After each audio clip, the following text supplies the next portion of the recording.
Hello, this is a guy who likes fanfiction and is too lazy to read, so here is The Blue Pheasant Flies On in audio form. Check the description for the links to the author. The Blue Pheasant Flies On. Chapter 6, Settling In. Poor Lyusika's hut. Pheasant and Ur shared a look as the old pink-haired woman continued to rant to her house about what idiots the two ice mages were. After officially joining the guild, Makarov had recommended that the two have their burns examined by Fairy Tale's medical advisor to ensure that they were healing properly. They were regretting their decision to listen to him. Poor Lyusika was an old lady that was quite vocal about her hatred of humans and the many idiotic things they believed were proper medical treatment. She had taken one look at Pheasant and Ur's ice legs and immediately ordered them to strip off their pants so she could get a better look at them. Then she got a glimpse of Pheasant's hand and got rid of his shirt. It was nothing short of a miracle that the sight of his scars didn't give her a stroke. After they told her that their burns were self-medicated, Pheasant suspected that they might have at least given her an aneurysm. Poor Lyusika began to go on and on about the proper treatment of burns and scar contractures and the risk of infection and more medical jargon that flew over their heads. Pheasant's knowledge of medicine consisted of, if you get hurt go to the medic, and he hadn't needed to use that in years. Ur had gotten offended when poor Lyusika started out, but the old bat had silenced her with a look and the unspoken threat of a broom being shaken in her direction, so she silently decided to be the bigger woman and dropped it. All of which led to Pheasant and Ur sitting in their underwear on stumps that were definitely not made for people who were just short of 10 feet tall. His leg was almost up to his ears, and Pheasant decided that Makarov could make up for putting them through this torture by teaching him how to shrink down far enough that he wouldn't have to hear his good knee cracking in his ear ever again. Poor Lyusika finished measuring some pale liquid out into something that looked suspiciously like a cauldron before giving the whole thing a stir. Apparently satisfied, she stopped her ranting long enough to fill several jars with the cauldron's contents before turning to the two adults and shook her broom at them. Listen up, idiots. Since you two decided that you had the medical know-how to take care of some of the worst third-degree burns I've ever seen instead of stopping at a hospital like sensible people, you've gone and gotten the areas permanently scarred. She pointed at Pheasant. You won't have feeling in your right hand again. The nerves are destroyed, and I'm frankly surprised you still even have that hand. Same for your side, shoulder, and what's left of your leg. What did you do? Go swimming in a volcano? She turned to Ur before he could answer. As for you, your leg was cauterized instantly. It's burnt at the end and that's it. That's why you two aren't feeling the effects of having a hunk of ice pressed against your legs. The area's already dead. She gestured to the jars. Those are a healing balm for your burns. It will help keep away infections and will keep your skin moisturized so you don't drop dead of dehydration. Put this on first thing in the morning and again at night. I'd tell you to not to overexert yourselves, but I have better things to do than waste my breath on idiots that aren't willing to listen to their doctor. We aren't idiots, Ur began to protest only to duck as poor Lyusika swung her broom at her. Pheasant still got hit for his crime of sitting next to Ur when poor Lyusika was trying to hit her. The old woman shoved her broom up under Ur's nose. You're members of Fairy Tale, aren't you? You're all a bunch of reckless idiots without an ounce of self-preservation in your bodies who make a habit of ignoring their doctor. Now leave. You're as good as you're going to get, so get out. I hate humans. Poor Lyusika shook her broom at both of them and they quickly gathered their things and made to leave, only for the old lady to start yelling at them again. Not like that. You're not walking on those legs until they've properly healed. Do you have crutches for us to use then, bat? Ur snapped. Her normally even temper threatening to snap. You're the ones with ice make magic, make some. Pheasant sighed as the argument that Ur had been dying to have since they first walked into the tree-turned hut started and the two women began to hurl insults at each other. He made himself a chair that he could actually sit in and got comfortable. He wasn't getting involved in a spat between the two stubborn women until magic started flying. The nerve of that old bat. She acts like we're a couple of kids that can't stop picking at a scab. I think I know how to take care of an injury. Ur ranted as they walked back to Fairy Tale on their ice prosthetics. Crutches her ass. They ditched those the second she stepped out of the bat's house. I've broken a leg before, it isn't that hard to deal with. This is even better. Now I don't need a stupid cast. Pheasant made a sound that he hoped Ur would take as agreement and let her continue to complain. She hadn't taken poor Lyosika's dismissal of her basic first aid well, especially when she had started mentioning her disbelief with how her students managed to survive with her. That's when tried to freeze her solid and he made the tactical decision to pull her away before the hut turned into a winter wonderland. They walked into Fairy Tale and grabbed a spare table. Looked over to where Gray and Leon were talking to the only person in the guild near their age, a brown-haired girl named Kana who used some kind of card magic. She was a tad disappointed that there weren't more kids around their age since that was one of the reasons she chose to join a guild, so Gray and Leon could be with people their own age. Leon especially needed to make friends ever since that incident with Deliara. She had watched the scowl that he tried to wear anytime he saw her or Kuzan disappear when they had been traveling with Mary and Amelie and again after Paz joined them on the train. As long as he had friends, was sure that Leon would let go of that anger inside him. He might never get over her perceived betrayal as the strongest, but would rather he hated her and was with friends that kept him happy than being consumed by the desire to be better than her. Leon still listened when they trained, but everything she said he'd question and every method she outlined he'd try to do on his own. He had stopped using both hands and dug in his heels when she berated him for it, justifying his choice with not so subtle barbs about how Kuzan didn't use two hands with his ice magic and he was stronger than her. She had to keep an eye on him before his stubbornness got him killed. She just wanted Gray to be happy and to stop with his damn stripping. Her fault her ass. Leon didn't have that problem and she had been training him longer than Gray. It was how her grandfather taught her father, how he taught her, and how she taught them, and he was the only one that had ever stripped outside of training. Damn brat was going to get the Rune Knights called on her. Even now she watched Gray somehow lose his shirt while in the middle of saying something to Kana. The girl pointed out that it was gone and he cursed. Without his shirt, his dark blue guild mark could be seen on the right of his chest. Knew that Lion's silver mark was on the opposite side because he didn't want to share another thing with Gray, or so he claimed. Her own guild mark was in the middle of her chest, just below the base of her throat. It also happened to be the exact opposite position of her old snow angel mark and in a very dark purple that bordered on black instead of white. Belle Jewel for your thoughts. Picked up the drink as it slid towards her and took a sip. Hot tea. She turned back to Kuzan. Do you even have a jewel to spare? She jokingly asked. I don't have a jewel period. That's why I grabbed this. Kuzan unfurled something she hadn't seen in years. An S-class job poster with a lot of zeros on it. She took the offered poster and read over the request. Haven't even had the guild mark for a day and already taking a job. Talk about jumping into the deep end feet first, she muttered. The job was to take care of a couple sea monsters that were disrupting trade routes between Fiori and Bosco.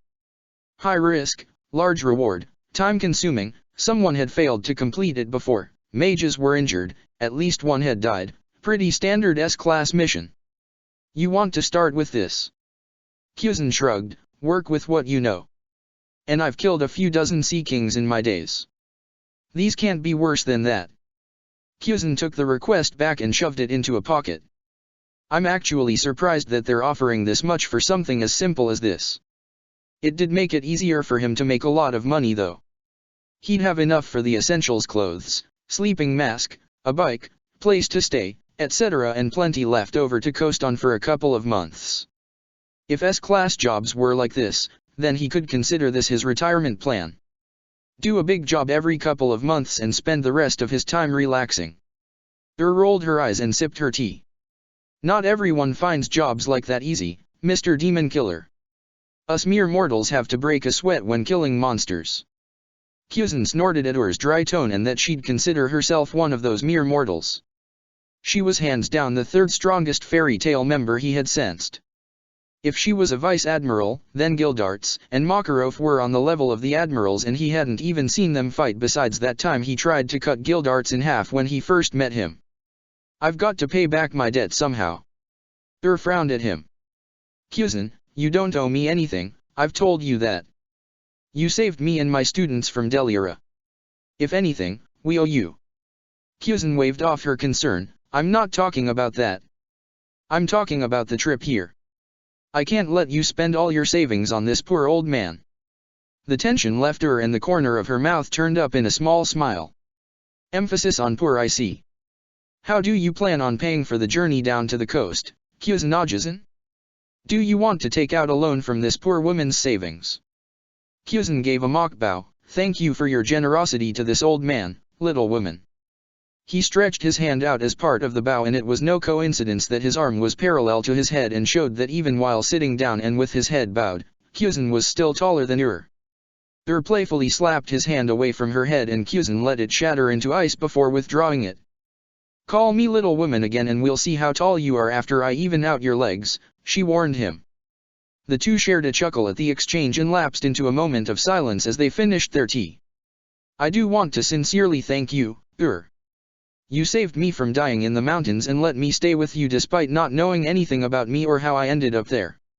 You even paid for everything while we were traveling. There aren't many people that would be that kind to a stranger. Kyuzen bowed his head seriously this time, his forehead touching the table. Thank you.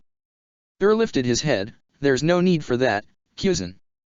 I could never turn my back on an injured man. As for traveling, you saved my life and the lives of my students. It was the least I could do. Besides, Ur smiled at Kyuzen, that's what friends are for, isn't it? Friends. It had been a while since someone had called him that. Sure, there were people he was friends with in the Marines, but that was mostly a subordinate superior or teacher-student relation. Most of his friends were ultimately people he spent time with because they worked together. He couldn't really think of anyone that he could call a true friend. Even with her he hadn't been sure what they were. To hear her call him a friend was nice. It was something that he hadn't felt in a long time. Again, he found himself thinking that maybe it was a good thing he lost to Sakazuki. He absently scratched the bright blue fairy tale guild mark that was placed over where the new fleet admiral's fist had gone through his chest as he smiled back at her. Yeah. They settled in a comfortable silence again and watched their new guild mates for a minute before Kyuzen asked, Can you tell me something? What? How do I actually accept this job? Ur stared at Kyuzen incredulously. You grabbed a job without knowing what to do with it. I know what to do with it, I bring it to you and ask for advice. Ur rolled her eyes at him and groaned but couldn't help the chuckle that escaped her. Soon the chuckle evolved into laughter and Kyuzen joined in. Ur hadn't realized how much she missed this, being part of a guild. It was good to be back. The days soon began to blur together as the new fairy tale members settled into a routine. Ur was staying in Fairy Hill's female dormitory until her new hut was finished being built and Kyuzen, Gray, and Leon were staying in the male dormitory on the next hill over. When she wasn't training them, Ur took Gray and Leon out on jobs to help them afford rent and get experience doing the various types of jobs and fighting other people. Occasionally she'd arrange spars for them against other guild members. Mostly Kana and sometimes Makarov's grandson Laxus. She even managed to bully Mikau and Wakaba into fighting with them once or twice. Ur would fight them as well if she ever thought they were getting overconfident and to make them work on their teamwork. Leon and Gray butting heads became a common occurrence in Fairy Tale, one that the guild found hilarious and Ur found the constant source of a headache. Leon was becoming more obsessed with becoming powerful and surpassing her, no matter how hard she tried to get him to drop it. He had quickly latched on to Laxus when he learned that the blonde teen was actually stronger than most of the guild and was the favorite to become the next S-class. Their relation gave Ur hope that she could save Leon from his obsession. Honestly, it was stressful dealing with the two of them sometimes. Leon was being a stubborn little brat about her not being the strongest, but she was confident that he'd get over it. Mostly confident. Somewhat confident. She'd kick his ass a little harder in their next spar, maybe take him and Gray on a more dangerous job later that week. Nothing too extreme, just a little monster hunting. As for Gray, he needed to lighten up. Maybe she'd start hitting him with an ice cube when he was being moody. Or start leaving him alone with Kana some more. She was good for him. At least she had Kyuzen to help her work off some stress. Ur's back arced as she avoided Kyuzen's sword and transitioned into a backflip that took her out of his range. Her own sword was held defensively in front of her as she watched him carefully. The two ice mages had taken to sparring with each other as no one else currently in the guild besides Makarov could put up a challenge. When you could freeze Mikau's flames with a wave of your hand, there wasn't anyone eager to test their luck. Currently, they were working on adjusting their fighting styles to compensate for their missing legs and Pheasant's burns. Fortunately, they were able to get their prosthetics to weigh the same as their limbs, so their balance was mostly fine, but they did walk with limps and Pheasant couldn't bend his knee anymore, but he was trying to find a way around that, something about modeling it after a real prosthetic. He had been fine on the trip to Fairy Tale, but his mobility was noticeably hindered and he had powered through several things that he shouldn't have since he never stopped acting like an admiral at full strength. Was also using the training to get stronger. She might not have let her training slack and had grown stronger during her retirement, but there were still people stronger than her out there and she was more likely to encounter them now that she was working again. Pheasant being one such example. Ur's sword was discarded, and a trail of thorns was sent at Pheasant only for the former admiral to block with a wall of ice. He leapt on top of the wall and formed several spears around him that he began to fire at Ur. She started to dodge to the left but was forced to make a shield before they overtook her. She replied with a barrage of ice arrows that he countered with his own ice darts. "Hey! You're supposed to be moving!" Ur yelled at him. She then formed a giant hammer over Pheasant's wall and dropped it on him.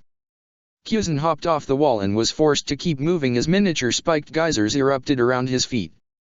He attempted to form another platform, but Ur broke that with another hammer. "Arera," he muttered before touching the ground. The ground quickly froze over and he finally managed to stand in place for more than a second. Unfortunately, it only lasted for 2 seconds before one of Ur's ice geysers broke through his ice time capsule and managed to spear through his good leg, destroying it in a shower of ice shards. Ur panted a bit, but still managed to smirk at him from across the clearing. "That's my win." "So it is," Pheasant agreed. He headed over to where they had left their bags after his leg quickly reformed and clicked his teeth when he saw that they were frozen over. "Give me a second." He held his hand out and concentrated for a bit before dispelling his magic. Ur took a seat next to the bags and tossed him a water bottle before grabbing one for herself. "I still can't believe you never had to dispel your magic before." She had been shocked to discover that Pheasant didn't know how to dispel magic last month.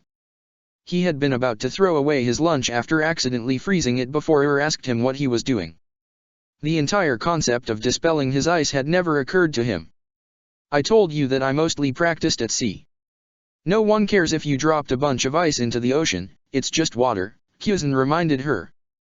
"Other than that, it would break apart on its own or melt." "What did you do if you froze someone?" she asked. "Like I said, melted or broke." Ur winced at the memory.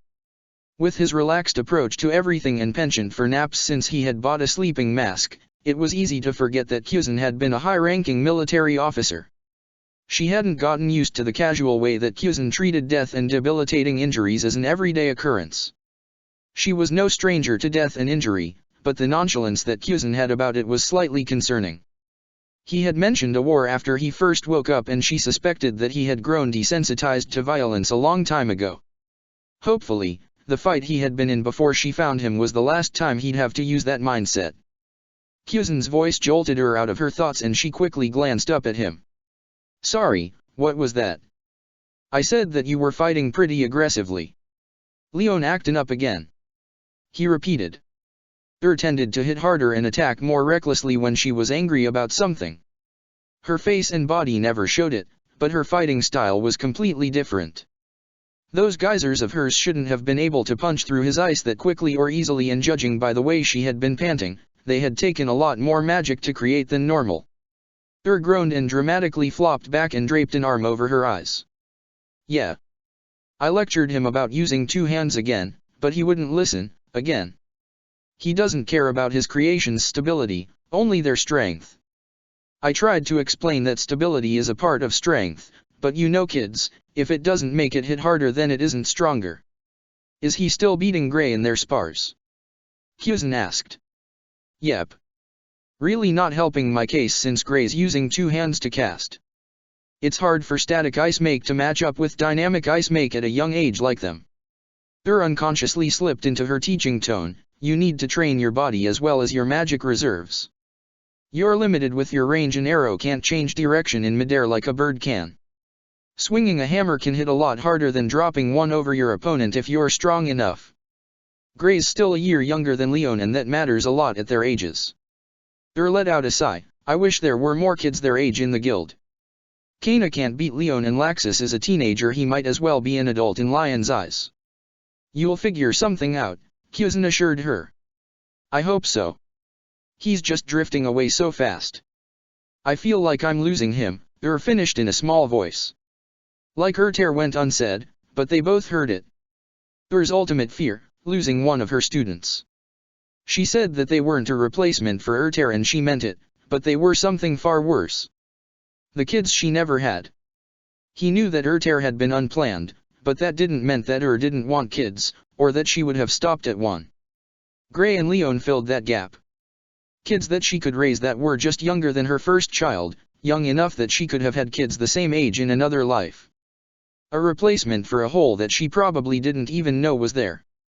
The thought of losing one of them was like losing her child, a feeling that was already too familiar with.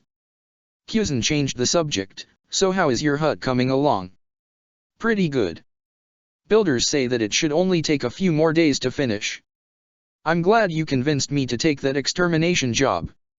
Housing prices really shot up since I bought my last hut. That might just be because you insisted on making it bigger than your last one and added magic protections, he pointed out. Maybe. That was most of it, but prices had gone up since her last hut was built. She had her new hut designed to let an almost 10-foot-tall visitor walk in without hitting his head on anything, but that was kind of irrelevant since Kuzan had finally gotten the hang of the shrinking magic he guilted Makarov into teaching him. He was still taller than average, but now he didn't hit his head every time he walked through a door. Another reason why they were only doing some light training. Kuzan needed to get used to the fact that he was now 3.5 feet shorter. The height difference wasn't as much of an issue as it could have been.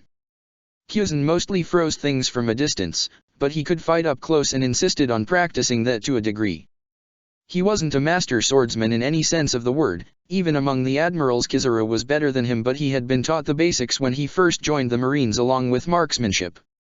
As an admiral-level fighter he was faster and stronger than most people, and his haki made his ice saber far harder and sharper than every sword without a name. He was staying shorter if he wasn't sleeping so that he could practice moving in this new form. He found himself ducking through doors and overestimating his reach and stride more often than not. It had led to several humiliating moments, much to his annoyance and the guild's amusement. His eventual goal was to be able to shift between heights at will without it affecting his movements, but for now he would be content with winning against His new height also let him find clothes that he could wear off the rack. He had on a white v-neck under a gray jacket, black pants, and black shoes to go with his navy sleep mask. He still had his old outfit in his room, but that was all he had to wear for his natural size. How's the life of a mage treating you, Frost Giant? Asked with a sly smile, and Kuzan groaned. That's still a shit name. The Marines' system of giving their admirals code names based on an animal and a color was better than that. Hell, the people in the Bounty Division were better at giving epithets than the Magic Council apparently was, and they called one of the supernovas Captain. Is there really no way to change it? Nope. Every S-class mage gets one and that's it. The only way to get it changed is to take the title of the strongest man in the West, told him. Who's that? Kuzan idly considered challenging the man. If only to see how he stacked up against the heavyweights of this world. This system was a lot less defined than the Yunko and Marines. Guildarts. Yeah, fuck that. He wasn't throwing down with a man straight out of every Marine's darkest nightmare. The guy destroyed his arm just by blocking his sword. He didn't want to see what he could do with his fist. He saw what Whitebeard had done to Sakazuki. The admiral had been in the hospital for weeks after the war. There wasn't a lot that could be done to fix, got punched by an earthquake. Guildart's magic was close enough to the Guragura no Mi that Kuzan didn't feel like testing it. Chuckled at his face. It's not that bad, she assured him. People with non-shitty names don't get to talk, Ice Rose. You don't have to use it. It's just a stupid nickname, said. It's more than a nickname. An epithet is an identity. It's unique to a person and says something about them. There can be hundreds of people with the same name, but there will only be one person known as the Beast or Dark King or whatever title they give you. It can even turn something as simple as red hair or straw hat into a symbol. That's what you will be known as across the world. More people will know the name Ice Rose instead of Milkovic, and that's what will matter. If is known as the kind teacher who cares for her students like family and will help some random person she found in the mountains, but Ice Rose is a frigid bitch who eats monsters for breakfast and picks her teeth with their spines, then people who never met you will assume the latter without ever learning about the former. Was surprised at Pheasant's explanation. That was a lot more thought than she had ever put into an epithet. She always just saw it as something the council assigned to spread popularity. So, what is your problem with Frost Giant then? I've met giants, doesn't matter if they're marines or pirates, they all share a strong sense of honor and bravery. They'd rather die than go back on their word and will never back down from a challenge. The blood of warriors runs through their veins and is the source of their pride. There was a faraway look in Pheasant's eyes as he talked about giants that recognized as him getting lost in memories. The moment passed and he returned to the present. I am nothing like a giant, and it is an insult to their legacy that their race is used in my epithet. Didn't know how to respond to that and just kept silent. Pheasant didn't expect her to. Giants were the only race that Pheasant had respect for in its entirety. Those that didn't respect them were the ones that mocked their values of honor and fair combat. Pheasant respected their beliefs, but he didn't follow them. More than a fair share of giants had died to his ice without ever seeing his face. He was a marine, a soldier, not a warrior. Honor was not something that lasted long in the fight against pirates. Pirates would agree to anything and then go back on their word just to gain an advantage. He had heard and seen plenty of examples of that happening. Your honor as a marine tended to become more and more flexible over time, and soon you'd end up fighting like a pirate anyways. The only difference was that your flag was white while theirs was black. Well, you can't do anything to change it now, so maybe you should change yourself. Pheasant was surprised at words and she elaborated. You said that you're nothing like a giant, right? So, what if you started acting like one? Do something to make it less of an insult to them. She shrugged her shoulders. I don't know anything about giants, so I might just be way off the mark here. No, Pheasant interrupted. You might be onto something. But it would be hard. He had fought with honor before losing it to the pirates. Maybe in a world without them he could find that honor again, or, at the very least, some semblance of what it had once been. It could be a start. Great. In that case, you can start now. Break's over. She offered a hand to Pheasant. Now get your lazy ass in gear so I can kick it around the clearing. Pheasant grabbed the hand and let himself be pulled to his feet. Good luck with that. There's no honor in letting your opponent strike you from behind. The air in the clearing dropped again as the two ice mages went at it again.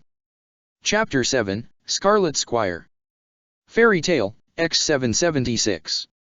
Pheasant walked into the guild with a yawn and scratched at the stubble on his face. Without any marine regulations to be held accountable for, he had gotten into the habit of not shaving for a few days until told him he looked scruffy. Speaking of he found her sitting at their usual table in the back of the guild and joined her after grabbing a cup of coffee from the bartender. Mornin', he told her through another yawn. Folded the top of her paper back and shot a look at Pheasant over it. It's 2 o'clock, you lazy bum. Most of the day's already gone. Oh? Then I might as well go back to sleep, he said while beginning to rise from his seat only for to whack his head with her paper. Pheasant sat back down with a roll of his eyes and took a satisfying sip of his coffee. Fairy Tale coffee beat marine coffee any day of the week. The black nectar was magical. It's not like anything important happens before noon anyways. Sighed at Pheasant. He wasn't wrong, but he should be. Even with 2 years to get used to how lazy he was, Pheasant still managed to surprise her. It was like he only had 2 modes, super competent or super lazy. You know, most retirees are supposed to find hobbies to fill up all their free time, not sleep for 14 hours a day. Pheasant accepted the change in subject as conceding defeat. He finished his coffee before answering. Napping is my hobby, he pointed out. And I'm only semi-retired. That's not my point and you know it, told him. All you do between jobs is sleep and train. There has to be something else you can find to do. What did you do in your downtime as a marine? Sleep and train. Ur's glare over the top of her paper informed him that she didn't appreciate him being a smartass. He scratched his chin and debated elaborating on what else he did. He didn't like talking about his past and had pretty much stopped asking him about it these days. It was easier to keep your lies straight if you didn't elaborate too much and avoided questions. If anyone ever actually looked for the island nations he had described in his backstory, they would quickly see that he was lying through his teeth. Fortunately, the burn scars over his body made it easy to justify not talking about what he did before Fairy Tale. I didn't just train by myself. I used to train some of the younger Marines as well, Pheasant admitted. But I can't exactly do that here. No one uses a sword and the only ice mages are my students, finished. He had already pointedly denied Lion's request to train him, and Gray showed no interest in changing teachers. He had really started to improve under He still couldn't beat Leon in their spars, but he was getting closer. She didn't think Leon had noticed yet, but his one-handed constructs were breaking easier under Gray's attacks and her dark-haired student's shield was holding up longer against Lion's attacks. Soon, Leon would be in for a surprise when Gray caught up to him and began to surpass him. So all you do is sleep and train then? Well, I talk to you every day too. Does that count? Didn't answer immediately as she thought over what he said. It was true. Pheasant didn't really interact with anyone besides herself and her students. He would chat with Makarov sometimes and guild arts if he was in the guild, but other than that, he spent most of the day with her. Now that she thought about it, spent a lot of time talking with him too. She spoke to some of the other guild members, like Macau and Wakaba, but not nearly as much as she did with Pheasant. I guess it does, she finally answered. The two then settled into their usual small talk, how Gray and Leon were coming along, complaining about jobs they had done and the Magic Council, the latest gossip in the guild. Normal things. Nothing interesting happened for another hour or two beyond Gray loudly declaring that Kana's divinations about him having fantastic luck today is bullshit and chastising him for his language. Then a young girl about Lion's age walked into the guild wearing what seemed to be a dirty and ragged cloth that someone had cut 3 holes in and thrown over her in some pale facsimile of a dress and a medical eye patch over her right eye. She had a small sack thrown over one shoulder and stopped just past the guild's entrance to look around the building. Pheasant felt the girl enter the girl with his haki, which was also apparently powered by his magic now, and wasn't that fun to find out when he ran out of magic during one of his longer and more intense spars with her and got a face full of an ice hammer when he was distracted by its absence, but wouldn't have given her a second glance if he hadn't heard Ur's gasp. Wondering what about a little girl could make her react like that, Pheasant turned around and gave her a once-over. Then he pulled his fingers out of the table and gave her a second look to be sure. Unhealthily thin, yet with muscles formed from hard labor easily seen under and through the scrap of cloth she wore. Dirt that was caked into her skin and hair. A smell that spoke of not bathing in who knew how long. Callus and dirt on her hands and bare feet that spoke of holding a tool for most of her life and an equally long lack of footwear. But the most telling sign was her eye. He knew that look in her eye. It wasn't the worst that he'd seen, it was actually a lot better than normal, but he could still see the misery and despair inside that eye. Slave. Ur's attention immediately left the girl and focused on Pheasant. He had spoken so quietly that no one was supposed to hear it, but she had. She knew what he said, but she hoped she was wrong. What did you say? Pheasant didn't turn to answer but she could see that he was both looking at the girl and seeing something else. When he spoke again it was still quiet, but she was supposed to hear him this time.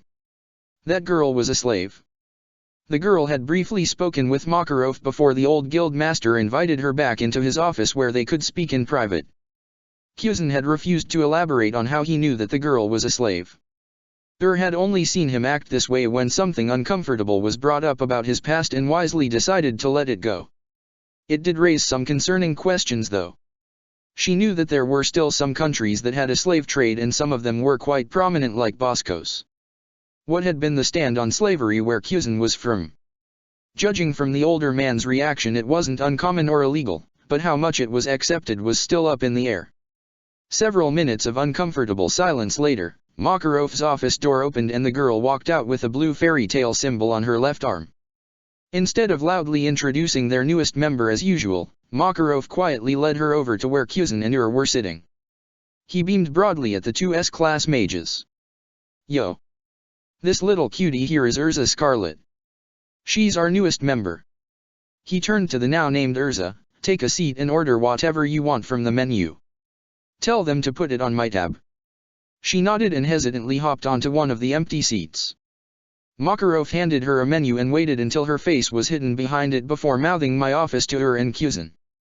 The pair nodded and Makarov disappeared back into his office. Saw Gray begin to head over dressed only in his underwear and with a mischievous smile that could only mean trouble was brewing. She sharply shook her head at him and jerked her head back to his seat. For a second it looked like he was going to argue, but shot him a look and he slunk back to where Kana was giggling at him for getting shut down by his teacher without a word.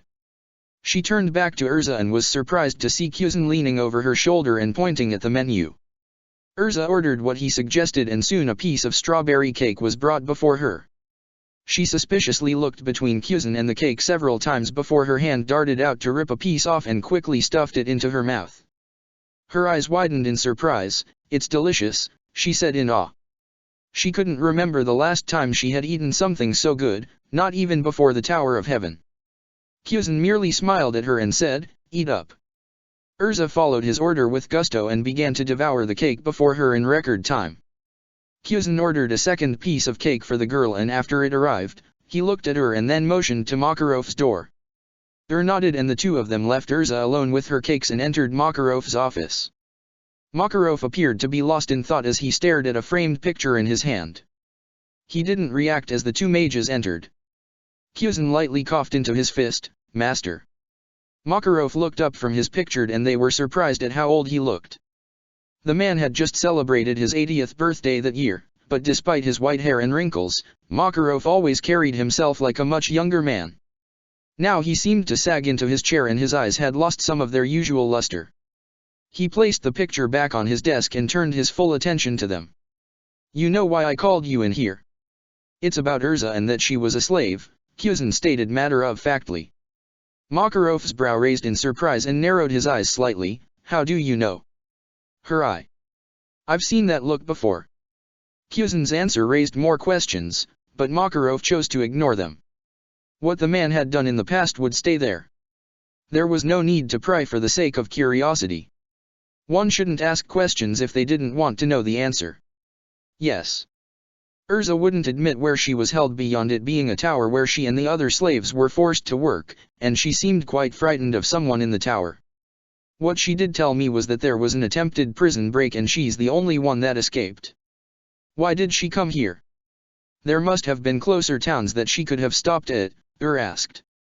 Magnolia was a large town, too large and populous for any operation that would use slaves as a workforce. They would have been discovered and reported within a month. Urza must have walked far to reach Magnolia and done it all barefoot. She must have had a reason to specifically pick Magnolia Town as her destination. Makarov let out a heavy sigh and they could tell Urza's reason was the source of his current mood. While she was held in the tower, she met a retired fairy tale member. One of my old teammates named Rob. He had retired to a little fishing village several years ago and must have been taken from there. The thought that his oldest friend had been taken as a slave without his knowledge filled Makarov with equal parts anger and regret. Anger over the people that had attacked him, and regret that he had fallen so out of touch with the man that he never noticed his absence. Fairy Tale's master took a deep breath before continuing. Rob kept her and several other children's moral up in the tower. During the revolt, he gave his life to protect Urza from an attack. The trauma of his death awoke Urza's latent magic and allowed her to escape. She then came here because of the stories Rob had told her. Rob's magic was a rare type of reflecting magic that allowed him to reflect any type of magical attack back at the caster, but it required the user to be strong enough to withstand the magic power attacking them. So, once Rob began to feel his years weighing him down and it became harder to use his magic, he retired. From what Urza had told him, he had used up the last of his life force to stop that last blast and even that wasn't enough power to reflect it. The trio of mages were silent for a moment. "How awful," muttered while looking at the door leading back into the main room where Urza was sitting. Makarov hummed in agreement. She's been through a lot for one so young, and I'm hesitant to leave her on her own after such a traumatic experience, which brings me to my request. The older man bowed his head slightly to the two younger mages. I'd like for the two of you to watch over Urza and help her with her new life. She needs a positive role model and someone who will take care of her and make sure she is alright. 11 is too young to be taking care of yourself alone. She still needs time to be young and carefree. The two mages never got the chance to answer. A young girl's scream was heard just before a large spike of unknown magic flared up in the main hall and was quickly followed by the sound of crashing furniture and breaking glass. All three older mages burst out of Makarov's office and were greeted with the not unusual sight of fairy tale in disarray. This time, however, it wasn't caused by one of the usual brawls. Leon was pinned into the wall by what appeared to be most of the tables and chairs in the guild, along with whatever had been on top of them at the time. Shattered ice was scattered around him and he was bleeding from a head wound. "Leon!" shouted in concern as she rushed to her student's side. Kuzin and Makarov looked to the other side of the guild and found what had done that to Leon. Urza was shaking in the area that had previously held her and Kuzin's usual table. Her arms were wrapped around herself and she was drenched in sweat while breathing heavily. Kuzin could see that she was miles away from the guild at the moment and needed some space. "I'll take care of her," he told Makarov before appearing next to Urza in a burst of sorrow. He picked her up and left the guild in another burst. Once they were outside Magnolia, he put Urza down and watched her gasp for breath. The shock of moving at such high speeds breaking her out of her flashback. "Breath through your nose," he advised. Urza listened and after a minute had regained some of her composure. She didn't say anything and Kuzin was fine with that. He had slept through all the presentations about soldiers suffering from flashbacks due to stress and had no idea how he was supposed to respond to this situation. Ultimately, he decided to wait her out. Eventually, Urza got to her feet and started to walk away from Kuzin and Magnolia. He reached out and grabbed her shoulder before she could go far. "What are you doing?" "Leaving," Urza said through suppressed sobs. "You probably don't," her voice hitched, "want me to stay anymore." Kuzin let out a heavy sigh and ran a hand through his hair. Why did he volunteer to do this again? "Sit down, kid." He guided Urza to the ground and turned her around. She looked pretty upset. Tears were welling up in her visible eye and her face was scrunched up in a valiant effort not to cry. He attempted to put her worries to rest. "Look. You aren't going to get kicked out just because you trashed a bunch of furniture and put someone into a wall. That's pretty normal around here." "Nothing." He was hoping to get at least a giggle out of her with that, but no dice. Humor really wasn't his forte. At least she wasn't getting any worse. "Why don't you take a deep breath, calm down, and tell me what happened?" Kuzin offered. "Get it off your chest." Urza nodded in agreement and they spent several minutes with only the sound of her sniffles and hiccups. Eventually, she started to speak. "I was sitting at the table and eating my cake when this boy walked up to me. He introduced himself as Leon and started talking about how all the new members had to fight to show how strong they were. I told him that I didn't want to fight, but he insisted. There was another boy without a shirt that came up and said the same things he said." Kuzin could feel a headache appearing. Looks like Ur's students were in for an earful. She must have not heard any of this yet since he couldn't hear her yelling at them. He had only taken them outside of the town after all. What those two were thinking picking a fight with someone who hadn't been in the guild for an hour was beyond him. Probably something stupid, along the lines of, "I'll show her I like her by hitting her," or something. That's how kids did it when they were that age, wasn't it? Hitting girls instead of hitting on them. Urza was still talking while Kuzin pondered over the mysteries of young boys and their defective thought processes. "I told them that I didn't know how to use my magic and Leon said that it'd be a short fight. He held out his hand and a bunch of these little birds made of ice appeared. They started pecking me and scratching me and they knocked over my cake. I was scared and didn't know what to do. I yelled and then I felt a big whoosh. And then the birds were gone and there was a lot of loud noises. I saw Leon in the wall with all the tables and chairs, and everyone was against the walls, and then you and Ursan and Master San came out, and... Urza trailed off as she started to hyperventilate again. Kuzin snapped his fingers in front of the girl's face. "Urza. She jerked at the sound of her name and wildly glanced around before finding his face. "Stay with me, would ya?" Erza nodded and then looked down at her feet. "So, am I in trouble?" "Not at all," Pheasant assured her. "If we punished people for every time they fought each other, then that's all we would ever do. The only people that are going to be in trouble are Gray and Leon. We should be hearing the screams any minute now." "Oh okay, Pheasant-san," Erza nervously said. Another failure of a joke. He should really leave them up to Makarov. Pheasant got to his feet and held a hand out for Erza. "Come on, kid. Let's go." "Where are we going?" Erza asked before taking his hand. "We're going to get you some actual clothes to wear instead of that rag." Pheasant gave her a quick once-over, and some shoes. Erza's face fell. "But I don't have any money." Pheasant waved off her concerns. "Don't worry about that. I'll pay." Well, technically, Makarov would be paying, he just didn't know it yet. Pheasant would just drop the bill off on him later. Erza's face lit up at the news. "Okay." She grabbed his hand and pulled herself up.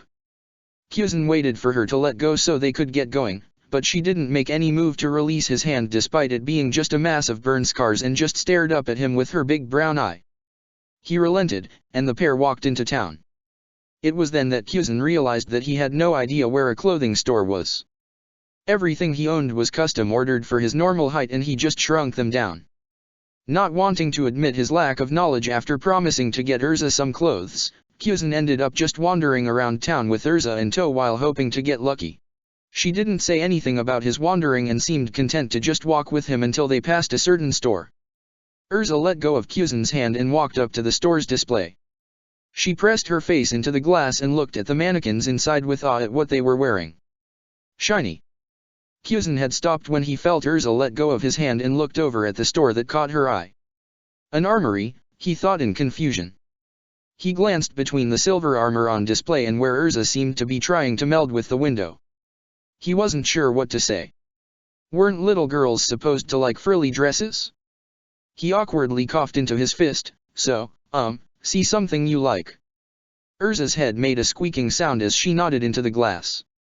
She remembered taking one of the guards' breastplates during the revolt in the Tower of Heaven. It hadn't been very good, but it had done its job. If she had armor like the one in the store, then she would have been better protected. She wouldn't have to have been protected. If she was wearing armor, then she'd be safe. Pheasant ran a hand through his hair. He really didn't know anything about kids. "All right then. If that's what you want." He opened the door to the armory.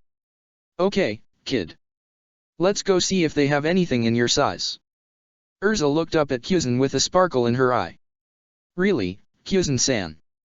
I said that we were going to get you clothes," he reminded her before muttering under his breath, "just expected it to be dresses and shoes instead of breastplates and boots." Once they got inside, Pheasant headed to the front desk to talk to the shopkeeper while Erza wandered off. After confirming that yes, they had armor in stock that would fit a child and where it was, Pheasant turned around to see Erza holding a sword that seemed too big for her, yet she was spinning it around with one hand as if it weighed nothing. He decided to wait and watch for a moment. After a few seconds, he confirmed that Erza wasn't just swinging at random, she was fighting an imaginary opponent. He looked a little closer and saw that she was starting to swing faster and was unconsciously moving her free hand around as if she was holding a shield. He glanced up at her face and immediately moved to grab her sword. Her eyes had gone distant again. She wasn't fighting an imaginary opponent, she was having another flashback. Pheasant stopped her mid-swing and gave an approving whistle. "Arera. That's some fancy swordsmanship there, Erza-chan. Where'd you learn that?" The fog lifted from Erza's mind and she shook her head to focus herself. She wasn't fighting the cruel guards in the Tower of Heaven. She was out shopping with Pheasant-san, her new friend. She saw that he was waiting for an answer and hurried to stammer one out. I didn't. I don't know." It was a question, not an answer. She flinched and tried again. I didn't. It just came to me." Pheasant hummed in response. "A natural with a blade, was it? That was interesting. He had trained a few of those before. They were normally arrogant little pricks that thought that just because they were pretty good with a sword that being a marine was going to be easy. It wasn't. It just meant that sword combat classes were easier. There was more to combat than just swinging around a sword. Most naturals weren't even good enough to block a bullet when they joined the Marines, even if they were from the New World. Pheasant looked down at Urza and saw that she seemed sad about something. "What's wrong, kid?" He didn't really want to know, but it seemed like something he should ask. Urza seemed to debate answering truthfully before saying, I just wish my magic was about swords." Seeing Pheasant's raised brow, she elaborated. "I don't like my magic. It's too big, and strong, and too much." She seemed to shrink in on herself. "All it does is hurt people. Isn't that all swords do as well?" Pheasant asked, honestly curious about her answer. Urza shook her head. "No. Swords let me protect my friends. They let me protect myself. All my magic does is throw things around and break them." From what Pheasant had seen, Urza seemed to be a natural user of telekinetic magic or something along those lines. That was quite a powerful magic, and if she trained with it she could become one of the strongest members of the guild in no time. But if she was afraid of her magic she wouldn't get anywhere with it. A little girl that preferred armor and swords over dresses and magic. How strange. Pheasant made a decision. He took the blade off Urza, but instead of putting it back on the rack like she expected, he tucked it under his arm and headed deeper into the store. He looked back at her. "Come on. The armor is back this way." Urza stared for a moment, then sharply nodded her head. "Right." It took several minutes to find the right sizes, but in the end, Urza was the proud owner of a simple breastplate, armored boots, and a set of detached pauldrons. She was wearing them over her original rag dress and carried a sheathed sword in her hands. She practically skipped out of the armory while Pheasant followed behind her at a more sedated pace and with a lighter wallet. Who knew that armor was so damn expensive? No wonder barely anyone wore it back home. Why drop all that money on a piece of metal that was just going to break the first time it got hit with a punch? Their trip back to the guild was uneventful and filled with the sound of clinking metal and Urza's happy humming. When they go inside, she was surprised to see that the guild looked the same as when she first walked in not even 3 hours ago. All the broken furniture had been removed and replaced and everyone was acting as if nothing had happened. Pheasant led her over to where was sitting next to 2 blocks of ice. When they got closer, Urza saw that the 2 blocks of ice contained a frozen Leon and the black-haired kid from earlier. Didn't seem to notice the 2 frozen mages and raised her hand in a greeting. "Hey. Where have you 2 been? Pheasant didn't fall asleep while he was with you, did he?" Said mage rolled his eyes at her and sat down across from her while pulling a chair out for Urza. "Ha ha. For your information, we were out clothes shopping." He signaled to a barmaid for a beer. "I see you've been working on you sculpting." "What? These?" asked with false innocence. "They're my 2 newest pieces. I call them, The Consequences of Acting Like an Idiot, and next training session will make you cry. What do you think?" Urza thought that the 2 blocks of ice were shaking in fear but didn't voice her thoughts. Ursan was a very scary woman. Took a calm sip of her tea and enjoyed the feeling of fear emitting from her frozen students. Served them right for attacking a new member within 5 minutes of her induction. "So, Pheasant out clothes shopping. I would have bet a decent chunk of jewel that you didn't even know where the clothes stores were. So, what did you get?" Pheasant's beer arrived and he took a swig before answering. "It was for the kid." Urza's eyes turned to Urza and she gave her a once-over. She closed her eyes and began to rub at the headache she could feel forming behind them. "Pheasant," she began slowly, "why is Urza-chan wearing armor over her rag?" What she was wearing couldn't be considered clothing. She could feel the man shrugging. She wanted armor. The point is that she's still wearing her rag. Why is she still wearing her rag? I ran out of money after buying her armor and sword. That's another question. Why did you buy an 11-year-old child a sword? She tried to keep the incredulity out of her voice, she really did, but a little still managed to slip through. She wants to use swords instead of her magic. Let out a long breath like a steaming teapot before laying her head on the table. Men. She glanced at her tea and sighed. So much for calming properties. Move over, tea. This was a job for alcohol. You just walked around Magnolia and found an armory before you found a clothing store, didn't you? Pheasant took a long drink of his beer instead of answering, but that was okay since Urza did it for him. How did you know that, Ursan? Does your magic let you see the past? Ur lifted her head enough to look at Urza and just couldn't stay frustrated after seeing that face. No, Urza-chan. I just know men very well. Ur smiled at Urza. After you eat, we'll go and get you some actual clothes. Urza looked down at her armor in confusion. But I like what I'm wearing. You don't have to change out of your armor, but you can't go around wearing nothing but armor every day. Also, I'm going to burn that rag you're wearing. Urza didn't know what to say to that. Plus, the smile on Ur's face was starting to worry her. It seemed that surrender was her best option here. Okay. Wonderful, Ur said as she patted Urza's head. She then swung her gaze to Pheasant. As for you, you'll be hosting Urza-chan until we find her a more permanent residence. Why can't you do it? You're used to taking care of kids and I've only got one bed. Pheasant argued. You've got a couch, don't you? Ur replied. I'm not making a kid sleep on my couch. Perfect. Did you hear that, Urza-chan? Pheasant's letting you sleep in his bed while he sleeps on the couch. Ur declared. Alarm bells were going off in Pheasant's head. He paid good money for that bed. It was the most expensive and comfortable thing he owned. He wasn't going to let a kid ruin his mattress. He had put a lot of hours into getting it into the perfect condition.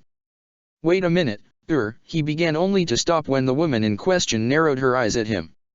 It shouldn't be a problem for you, Pheasant-kun, after all, you already bought the little girl a suit of armor and a sword. You would never dream of leaving her alone with them, would you? It wasn't a question and Pheasant was getting a strong feeling that anything he could say would only dig him in a deeper hole. Had already added an honorific to his name and the look in her eyes told him that she hadn't gotten rid of all her anger at Gray and Leon yet. He decided to move the conversation to a safer subject, like literally anything else. Pheasant unlocked his door and led Urza inside his humble abode. Well, here it is, he dully said. Urza looked around Pheasant's house and was surprised by how plain it was. It was a very large house, yet it seemed so small. She could see the living room, a kitchen, a bathroom, and a bedroom. She couldn't figure out why everything seemed so small when she knew that it should have been big. Urza must have been distracted for a while, because the next thing she knew, Pheasant was telling her to get ready for bed. Okay, Urza said before she got a good look at Pheasant and screamed in surprise. Pheasant sighed. He was wearing only his boxers, so Urza finally got a good look at all his scars. He was used to this happening. Everyone had the same reaction when they learned just how much of his body was scarred. Pheasant-san, you're so tall. That was new. Pheasant turned to regard Urza. You were surprised by my height. Urza nodded at him. Yeah. You're so much taller than before. It took Pheasant a few seconds to process what Urza was saying before he could respond. Oh. Right. He coughed nervously, this is my true height. I use shrinking magic to avoid startling people. Is that why everything's so big? Because it's Pheasant-san's size? That's so cool. How did you get that tall? Milk. Pheasant hesitantly said. Urza nodded with the determination that could only be found in children. Then I'm going to drink a bunch of milk and grow up to be even taller than Pheasant-san. She declared. Pheasant was so far out of his element that it wasn't even funny. Time to resort to his default solution. That's great, kid. You can start on that tomorrow. It's time for bed. We've got a big day tomorrow. What do you mean? Go to sleep and you'll find out, Pheasant told her before falling forward onto his couch. Okay. Good night, Pheasant-san. He responded with a muffled good night. Pheasant and Urza stood outside and watched as the morning sun began to peek out over the horizon. Urza let out a jaw-cracking yawn and rubbed her eyes. Why are we out here so early, Pheasant-san? Pheasant responded by tossing the sword he bought for Urza yesterday at her. She caught it and curiously looked between it and him. "You said that you wanted to use swords, didn't you?" Pheasant rhetorically asked. "Well, I'm going to teach you how to fight with one. Normally, I'd have you go over a sword stance and practice it a bunch of times to ingrain the muscle memories into you, but from what I saw yesterday that won't work. Instead I'm going to let you learn through experience." With a flick of his wrist, Pheasant formed a sword out of ice and held it in his right hand. He began to shrink, but his eyes never left Urza's. "You and I will fight every day until you've learned how to master a sword. Then we'll do it again with a spear, then an axe, then a knife, and so on until you have become so adept at fighting that you could beat a swordsman with a broken bottle. Do you understand?" There was a fire in Urza's eyes as she grabbed the sword's hilt and pulled it out of the sheath in one fluid motion. With both hands on her sword, she stared down Pheasant from across the hill they were on. "Yes, Pheasant-sensei." Pheasant smiled at her. Though he would never admit it out loud, he missed teaching. It had been an enjoyable experience even if he never did get very close to any of his students. He had tried living and fighting with honor here, but it just felt weird. He wasn't one for honor. And after having several years to look back on his time as a soldier, neither were most of the Marines. But here he believed that he had found his redemption. By helping this little orphan slave girl fulfill her desire of becoming a swordswoman in a world of mages, maybe he could remove some of the guilt he felt from all the other slaves he turned away from. Begin. Chapter 8, Saint Ur. X777. Urza ducked to the side and cut the charging ice dog in half with a stroke of her sword. She nimbly moved out of the way of another dog and stabbed a third through its head. Leaving it there as she equipped a pair of shorter swords into both hands and continued to carve her way through the ice constructs that Leon threw at her. The silver-haired boy's cries of frustration accompanying the shattering of ice. Off to the side, Pheasant and Ur lounged on a bench made of ice, sipping from water bottles and watching the show in front of them. "Urza's gotten better at using two swords at once," Ur commented as she watched the young mage counter Lion's storm of ice birds in an impressive display of swordsmanship. Several cuts appeared on her arms and legs when she wasn't able to catch all of Lion's birds, but none of them were debilitating, and Urza ensured that her vitals remained protected despite the armor she was wearing. Pheasant hummed in agreement before taking a sip of his drink. She's been quite excited to move on to more than one weapon at a time, especially with swords. That girl really had an unhealthy obsession with them. The look of devastation on her face when he started her with knives had been hilarious. She's a little too reliant on them, though, he noted when a lucky bird slipped past her guard and left a small cut on her cheek. A shield would have been a better choice to weather Lion's attack. The boy could only attack with his birds in a straight line, and Urza should have seen how fragile they were with how easily she could break them. And would it kill her to actually use her armor for once? It wasn't cheap to repair, but it was still meant to be used, damn it. Regardless of Pheasant's opinion on the matter, Urza continued to ignore her breastplate and gauntlets in favor of trying to cut every bird Leon sent her way. Eventually, his assault slackened and Urza used the break to duck out of the way and reorient herself. The field behind Ur's house was covered in shattered chunks of ice and wayward weapons that Urza had used in the spar. Though calling what they were doing a spar was a tad generous. This would be the fifth time that Urza and Leon had fought each other, and the other boy seemed to be quite intent on finally beating her. He had certainly improved on his casting time and the number of larger creatures he could create at once. The dog pack she had destroyed earlier showed her that much. They were still as fragile as ever, Urza noted. Nothing like the ice constructs Pheasant created for her to practice on. While she enjoyed the challenge of fighting moving targets, it wasn't as challenging if all it took to shatter one was a swing of her sword. Urza learned that Leon hadn't slackened his attack on accident when a monkey jumped on her back from behind and gave her braid a sharp pull. She let out a short gasp that was more surprise than pain before smashing the creature with the butt of her sword. Its destruction seemed to be a signal to the rest of the monkeys that Leon had made as they all started to descend on Urza. The redhead wasted no time throwing her swords away and spearing a few of the monkeys with them. She had a better solution to being surrounded by a group of numerous, yet fragile, opponents. A large flail found its way into her hands, and with a mighty heave Urza spun in place while smashing through all the constructs in one move.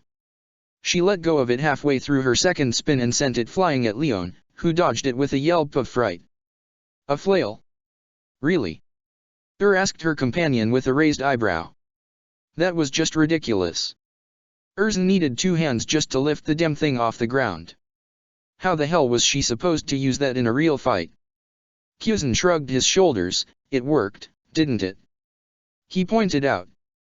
I said that I was going to teach her how to fight with everything she could. I just didn't expect her to be so enthusiastic about it. It was kind of terrifying in a way. She might have been a natural, but the speed that Urza learned how to fight was mind-boggling. He hadn't even been teaching her for a year and she was already well on her way to master every weapon he could think of. Urza was nothing short of a prodigy when it came to fighting. Displaying a level of raw skill only found in the best of swordsmen. The kind of skill that separated the greats from the legends. Shot a knowing smirk at Pheasant. You just couldn't say no to those big brown eyes of hers, could you? Pheasant saw no reason to reply to Ur's baseless and entirely false accusation. He was a former Marine admiral, one of the strongest men in his old world and most likely this one as well. He was more than capable of standing up to a pair of shining brown eyes that begged him to teach her how to use the cool-looking weapon that she had seen in the weapon shop. Pretty please. He took another drink and reviewed the pros and cons of letting Urza get that new magic eye of hers from poor Lyusica again. It was apparently too much power in her hands. Maybe he'd have her start wearing a blindfold. Tell her it was to train for fighting in the dark or something that would make her stronger. Rolled her eyes with a chuckle at Pheasant's silence before looking back at the fight and sighing in disappointment as another of Lion's constructs was shattered in a single swing from Urza's spear. At least your student is willing to learn from you, she wistfully said. Lion's still being difficult. Responded while resting her head on her hand as she watched said student create a tiger to lunge at Urza only for the young swordswoman to easily break it again. He's gone beyond being difficult. He's now so concerned with proving that he doesn't need me that I'm afraid it's going to get him killed. His constructs have become even frilier as he puts more effort being put into making them faster and larger than making them durable. He's finally realized that Grey is catching up to him and it's making him irrational, admitted. Pheasant could see where this was going. Has he accused you of playing favorites yet? Shook her head. Not yet. But it's only a matter of time until he does. A weight seemed to press down on her shoulders. The worst part is he wouldn't be wrong, she quietly admitted. I have started to favor Grey over Leon.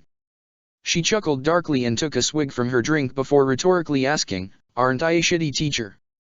Nah. Every teacher plays favorites, we're just not supposed to admit it, Pheasant told her. There's just some kids that are just naturally likable and some that are little shits. As long as you don't give up on the shitty ones then you're not a shitty teacher. He could think of several horrible students he had taught over the years. He couldn't remember any of their names, that would be too much effort on his part, but he could remember that they existed. He taught them the best he could and if they went and got themselves killed after that then it was their own damn fault for not listening. He could see that in Leon but wasn't too concerned. This wasn't his world and the odds of him dying over something stupid weren't as great. There was still a chance, just a less likely one. Pheasant's words assured her, if only a bit. Still, he should know better just by watching Grey and Urza fight. Grey's weapons can take more than one hit from Urza without shattering because he's using both hands to make them. Have they fought recently? Pheasant asked. Urza's face twisted in discomfort at his question. Honestly, I've been trying to avoid that. I think Grey's finally getting good enough to beat Leon and I wanted to work on getting him to listen to me some more before that happens, but I haven't been making any progress and they're starting to get antsy. Grey feels that he can take Leon and has been talking a lot of shit while Lion's itching for a chance to prove that he's still the better mage. I'm not sure how much longer I can put it off. Pheasant looked behind them to where Grey was practicing his aim with several targets set at various distances.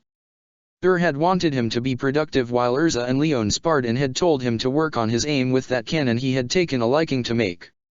There was something strange about watching a 10-year-old sitting on top of a cannon gleefully destroying targets with giant ice balls, but he just couldn't put his finger on it. Maybe because Grey was only wearing his underwear again? Pheasant turned his attention back to the spar in time to watch Urza finally close the distance between her and Leon and thrust her sword at him. Leon tried to put up an ice shield, but Urza's sword cut through it like butter and stopped just before his neck. She raised the sword until Leon had to lift his chin up or get cut. "Yield," she commanded.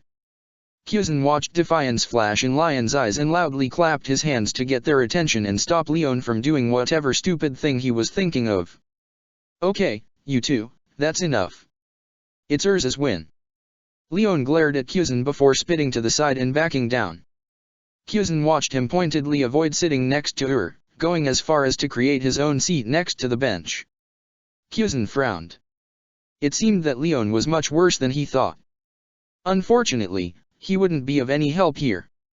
That bridge had been burned years ago. "Sensei." Pheasant turned away from Leon and looked down to Urza. He recognized the worried set of her brow and softened his gaze. "Good job, Urza. But you're still focusing too much on offense. You have shields and armor for a reason. Don't be afraid to use them." Urza nodded seriously. "Yes, Sensei." Pheasant fondly shook his head at his student. She was such a serious girl. He reached down and rustled her hair, making it stand up in several places. "Relax. If you keep making that face it'll get stuck like that." He chuckled as Urza ducked out from under his hand and shot him an irritated glare that was more of a pout while she tried to fix her hair. "Don't forget to clean up this mess," he reminded her while gesturing to the various weapons scattered around the field. "Yes, Sensei." Urza turned and began to walk over to the nearest weapon, a spear, but Pheasant stopped her. "Urza," his tone was both exasperated and admonishing, making the young girl wince. "Use your telekinesis." "But..." "No buts. You can't just ignore it because you don't like it." Pheasant's tone softened. "I told you that you don't have to learn how to fight with it, but you do have to learn how to control it." Urza sighed. She knew that her sensei was right, but that didn't make her any more comfortable using her telekinesis. With a heavy, over-exaggerated sigh, Urza concentrated on the weapons strewn about and activated her natural and hated magic. The weapons slowly began to rise up into the air and formed a floating row of steel in front of her. One by one, she dismissed the weapons back into her equip space and she released her magic with a sigh of relief. Every time she used her telekinesis, all she could do was imagine every way that things could go wrong and how she could end up hurting people. The first time Pheasant had her try practicing her control, she had blown a hole in the man's chest with a rock. If it had been anyone else she would have killed them, but Pheasant had just told Urza to turn away from the town and try again without batting an eye. She had gotten better, but she was a long way from comfortable with it. "You know that it'd be easier if you didn't leave so many weapons lying around," Pheasant told her with a hint of a smirk. Urza crossed her arm and pouted slightly. "Swapping is harder than just summoning. I can always just pick them up later," she argued as they headed back to the bench to join up with her and her students. "That's why you have to practice. You're the one that wanted to learn how to fight with requip magic, don't go half-assing it now," Pheasant chided. From the bench, Ur let out a very unladylike snort. "Never thought I'd see the day that you'd get on someone's case about half-assing something, mister. 1 o'clock is considered morning." "I'd like to point out that I haven't done that in months," Pheasant replied as he sat down next to Ur. Urza grabbed a water bottle and sat down on Pheasant's other side, and Gray claimed Ur's left when he arrived. Leon chose to continue to sulk in his own chair. The 5 of them sat like that for a while, letting the kids cool down from their training and the adults to relax without having to keep one eye on their students. The nice little scene they had was broken after Ur took a glance up at the sun and rose to her feet with a stretch and announced, "I gotta get going. Don't want to keep Master waiting." Pheasant lazily opened one eye to glance at Ur. "You're just going to be gone for the night, right?" "Should be. Thanks again for watching the kids for me. I'm sure they'll be on their best behavior," she said with a stern look shot at both boys. Gray's back straightened and he nodded vigorously. Leon tried to act nonchalant, but Ur saw him unconsciously lose his slouch. At least his disrespect wasn't spreading beyond her. That had to count for something. "I'll let you know if I have to stay an extra day." "Okay. Have fun with your council meeting," Pheasant unenthusiastically said with an equally enthusiastic wave. "Ugh. Maybe if I manage to smuggle in some vodka I will," Ur replied as she walked away with a lazy wave of her own. She just had to make a quick stop back home for her overnight bag and to set the spare key out under her mat in case Pheasant had lost his copy again before meeting with Makarov at the train station. Sure, he could always make one himself, but that would be rude. Pheasant turned his one-eyed gaze onto the kids he was now semi-officially in charge of. You kids want to go screw around in the guild with Kana? He didn't bother giving them a chance to answer. Yes? Great. Let's go. Pheasant got to his feet and began to walk towards the guild as the three kids lined up behind him like the good little ducklings they were. Little ducklings that he had no problem unleashing on the denizens of the fairy tale guild for some free babysitting while he caught up on his napping. All these early morning training sessions with Urza were really cutting into his self-prescribed daily 16 hours of sleep. And Makarov followed one of the salamander-like council workers through the halls of the Magic Council Fiori branch building. It was just as pretentious as its name implied. First you had to travel up into the weird bowl-shaped top of the main building, then you had to wait to be escorted up into the building where the Magic Council actually resided. But they couldn't have a nice, simple, gaudy addition. No, they had to have a literal floating building larger than the fairy tale guild hovering above the bowl thing that you needed to access by a floating glorified elevator. It didn't even take you directly to the council. No, you had to fucking walk through the rest of the oversized building to reach the council room right, smack dab in the middle of the dim place. Makarov noticed Ur's irritation and commented on it, not enjoying the trip. I'd give my good leg to get this stupid meeting over with already, and we haven't even seen the damn council yet, she complained before taking a swig from her water bottle. She was already halfway through it and she was seriously debating just pulling out the real bottle, appearances be damned. She was already wearing a pair of heels and a skirt, what more could these people want from her? She was the one letting them loosely affiliate themselves with her, they should be thankful she owned a set of clothes that could pass as formal, let alone actually bother to wear them for this little ceremony.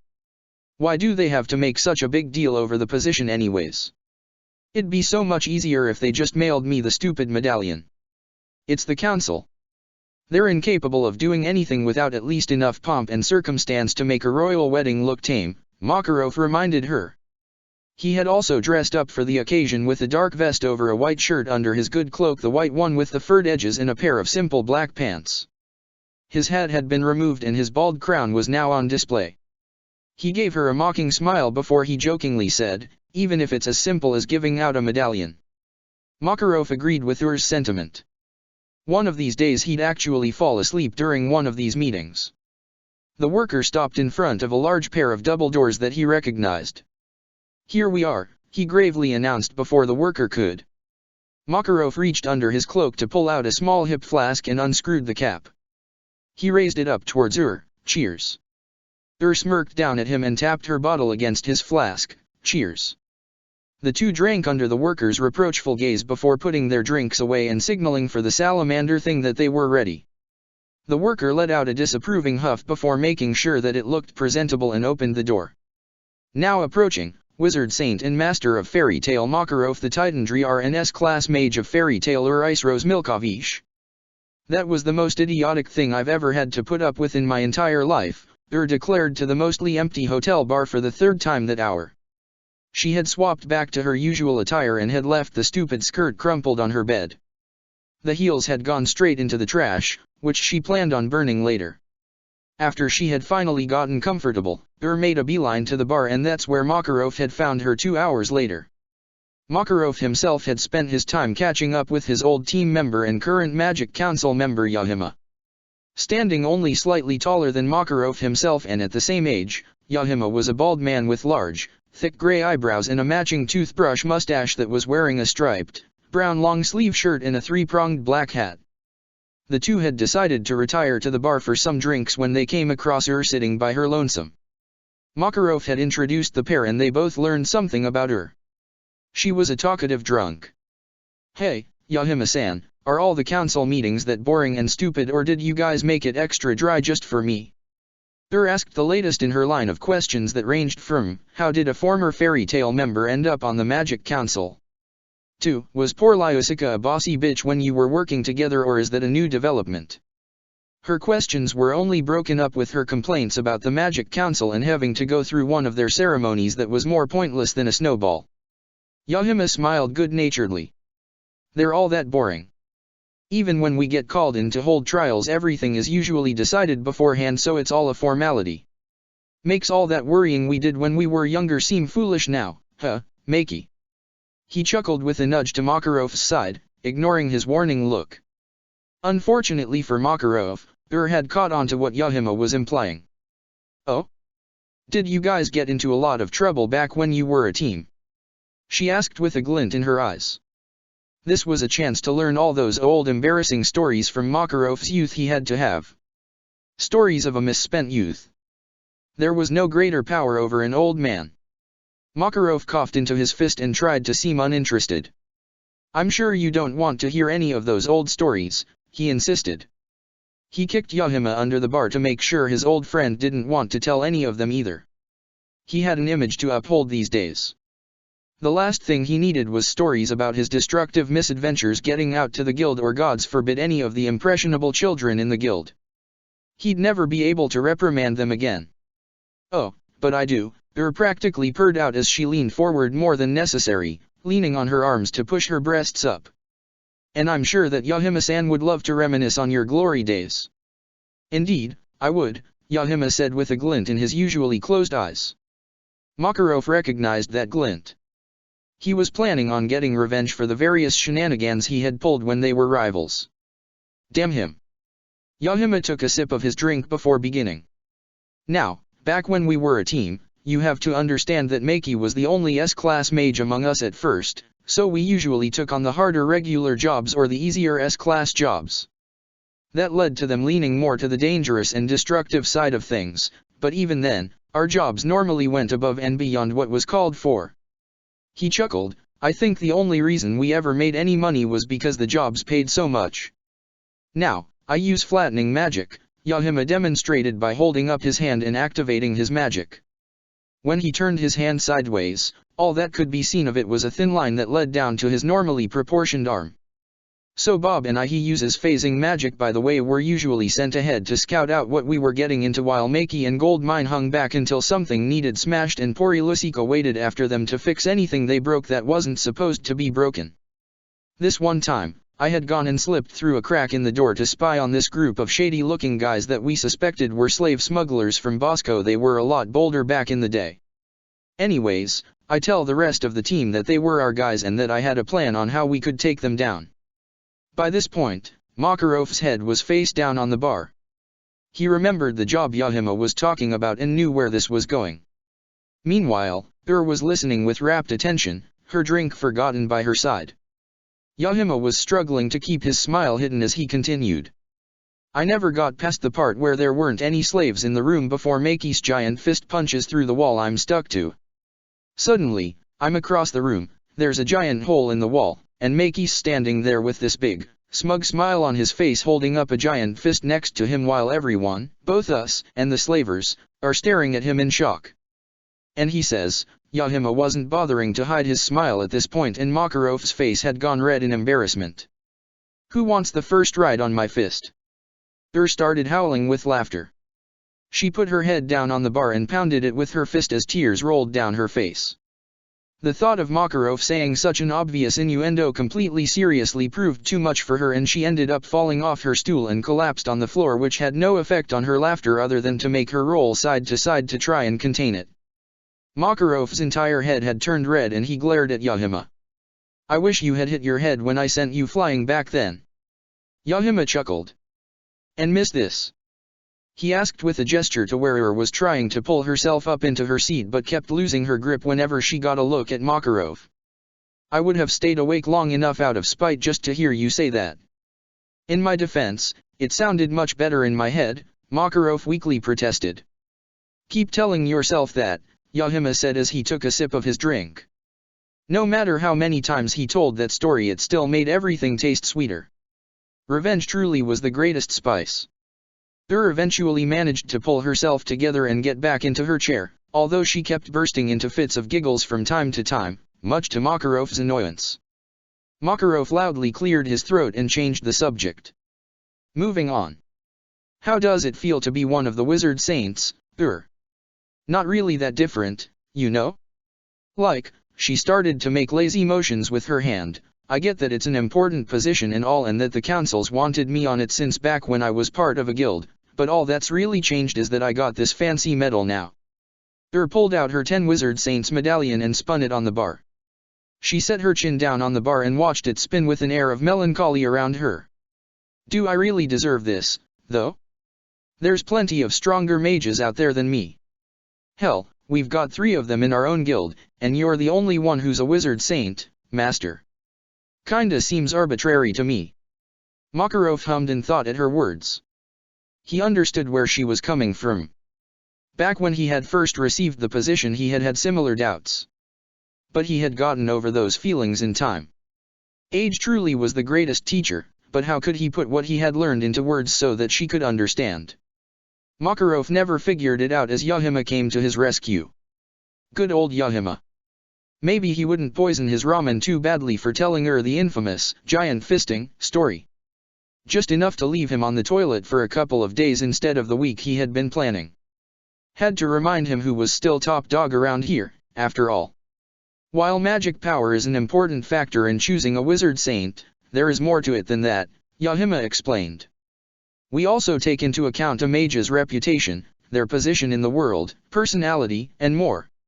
If everything was based on just raw power, then we'd devolve into a bunch of arguments over who was stronger than who, and what the most equal situation would be to compare them with, and how different magics came into play, and how technique and skill would come into play, and it would just end up being a big mess where no one would ever agree on anything. And while the council does like everything to be organized and categorized, we aren't willing to put up with that mess over something as meaningless as power rankings. He said with a self-deprecating smile. It's true, Makarov chimed in. There are some real monsters in the Wizard Saints, the 4 gods of Ishgar among them, but no matter what they say about us or how much they argue, it doesn't change the fact that of the Wizard Saints, only 2 of them hold the title of the strongest mage in one of the cardinal directions.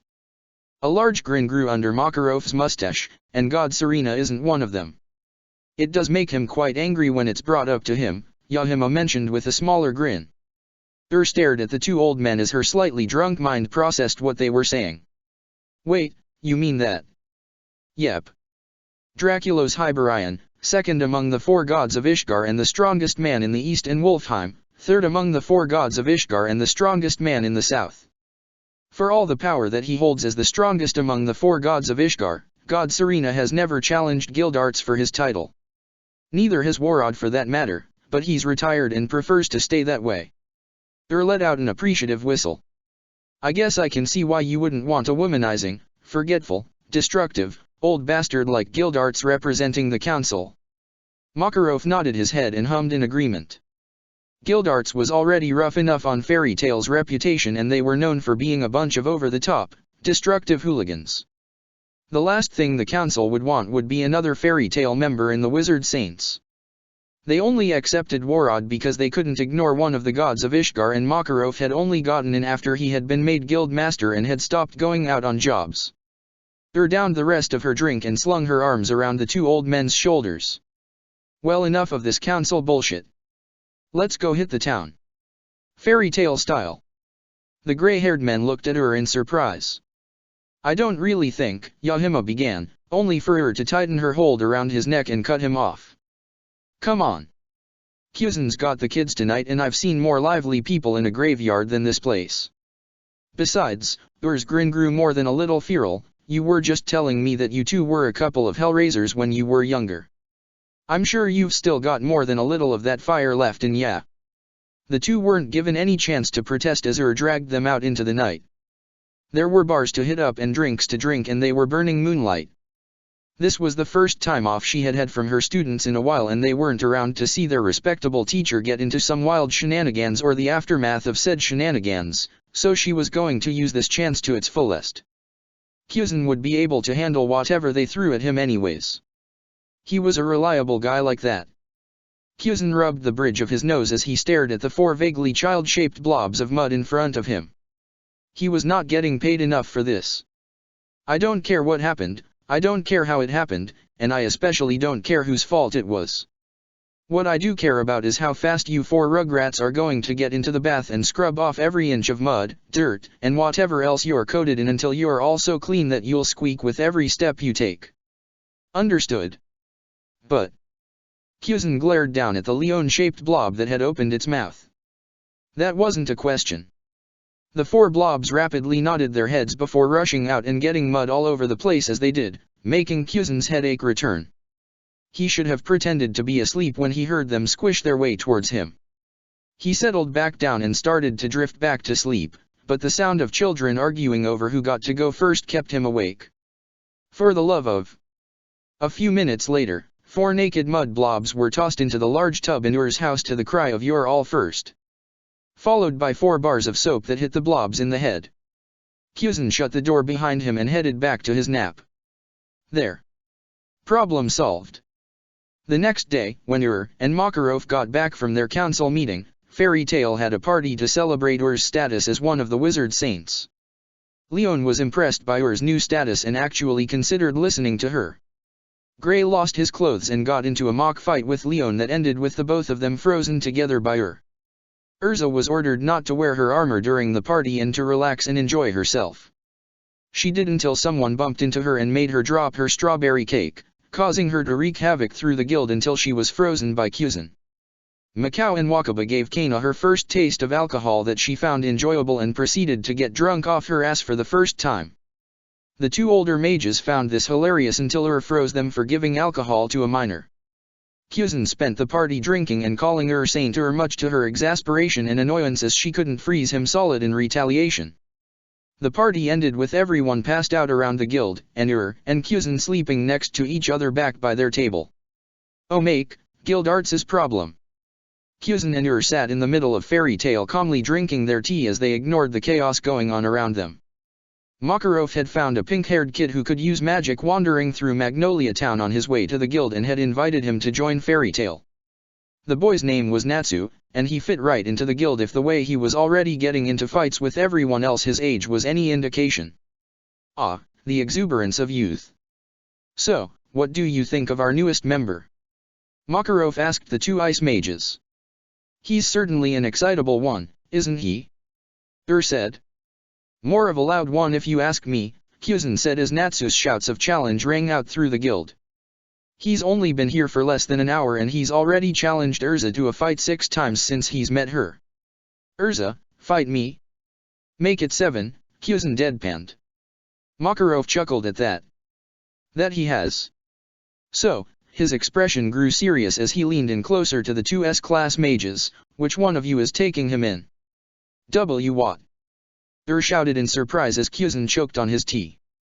Noticing all the attention on them, Ur lowered her voice, but that didn't get rid of any of the shock in it. What the hell are you on about, master? What makes you think that one of us is going to take in Natsu? Makarov waved off her concerns. That's the way things have been going every time a new kid shows up around here. Whenever Guild Arts comes around, little Kana-chan hovers around him like a lost puppy. You've got your 2 students, and Pheasant jumped at the chance to take care of Urza-chan. So, it's only logical that someone is going to be taking care of Natsu. Now, which one of you is it going to be? Makarov really wanted to know. He had a decent amount of money riding on their answer. Pheasant and Ur looked at each other and then looked over to where Natsu was running around with flames on his hands and fire streaming from his mouth. The ice mage pair quickly looked away from the energetic fire boy before they were caught staring. I think that sounds like Guild Arts' problem, Pheasant said before burying his head into the paper he had already finished reading an hour ago. Ur nodded her agreement and stole the funny pages from Pheasant, suddenly incredibly interested in whether the one kid would finally get to kick the football or not. Chapter 9, Newbies. Magnolia Town, X778. Pheasant and Urza slowly made their way back to Magnolia Town from their latest job. Pheasant was content to let Urza set the pace of their walk while she excitedly recounted the events of the job despite him being there and having witnessed it firsthand. He didn't mind. It was cute to watch her swing around an imaginary weapon and add sound effects to her story. This had been the first job he had let her complete entirely by herself and she had completed it perfectly, so he was letting her indulge a little. It was practically tradition to exaggerate the events of your adventures to others. After all, they weren't there to know any better. He certainly had after his first pirate battle. The way he told it, there had been 4 dozen ships armed with at least 50 pirates each, and he had managed to destroy every ship and personally slew the captain of each one instead of the 2 small ships they had ambushed, and 1 man he had killed with a lucky pistol shot after dropping his sword in terror. Of course, after he had eaten his devil fruit that was well within his abilities, but back then all he had was a sword and pistol on his hips and a crisp white uniform to his name. If Urza wanted to say that she handily defeated 75 Vulcans instead of 25, then it would hypocritical of him to stop her, and he was trying to set a good example. A fond smile briefly flashed over Pheasant's face as he let Urza's words wash over him. It was nice to see her act like this. He just wished she wouldn't do it when it was only the 2 of them. Around everyone else in the guild she was still closed off and such a stickler for the rules. Being stronger than most of the kids her age didn't help either. It just made it harder for her to relate to them. The only person stronger than her around her age was Laxus, but the teen was too much of a moody asshole to get along with. Every time he thought she was starting to relax around the fairy tale kids, she would freeze up and retreat back into her shell. Pheasant had never brought it up, but he suspected that Urza had friends with her when she was a slave. Friends who hadn't escaped with her. He didn't want to pry into her past, avoiding hypocrisy again, but he had brought up the subject of moving on without others. She hadn't taken that well, and he quickly dropped the subject. He had asked her to keep an eye on her and to maybe offer a shoulder to cry on, since she was far more empathetic than he would ever be, and Urza might open up more to a mother figure than a teacher figure. The Ice Mage had readily accepted, but had had an equal amount of luck with her. She had at least made enough progress with Urza for her to let her into her life as a maternal figure, letting her do things like showing her how to braid hair and talking to her about similar girl things that left Pheasant lost, confused, and several hundred jewels poorer, but ended with Urza smiling and laughing along with her. The little redhead had even added several things to her closet that weren't made of metal or magic-enhancing cloth.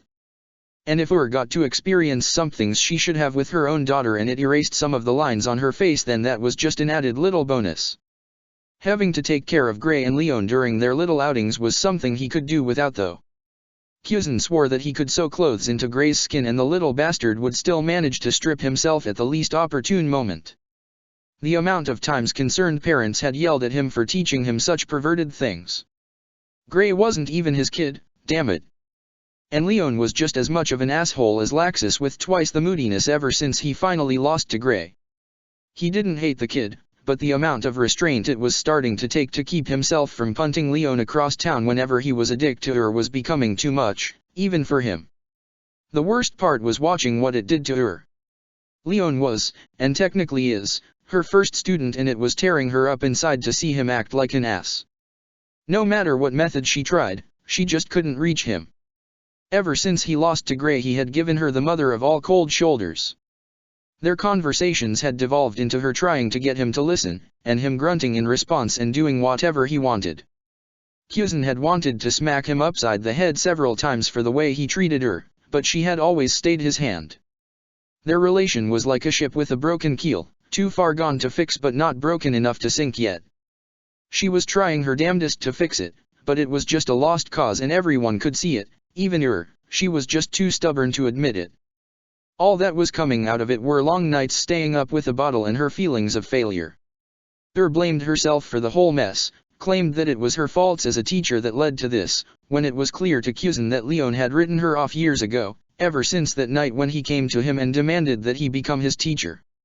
Sensei. Pheasant snapped out of his thoughts and looked down at Urza's worried face. Yes, Urza. Is something wrong? You were scowling, she asked with a mix of concern and trepidation. Had she done something wrong? She had been talking for a long time. And she might have been embellishing the fight a little, but only to make it more interesting. Pheasant relaxed his eyebrows from the scowl he hadn't noticed they formed when he had begun thinking about Leon. He gave Urza a reassuring smile and reached out to ruffle her hair in the way that made it stick out everywhere that he knew she only pretended to hate. Of course not. The sun was just in my eyes, he lied. Now, what did you do about the next Vulcan? His distraction worked, and Urza launched back into her story with the sound of clinking metal and childish battle cries. Pheasant allowed himself to get caught up in the story. This was supposed to be a happy moment. There would be time for brooding over what to do about Leon and Urza's difficulties making friends later.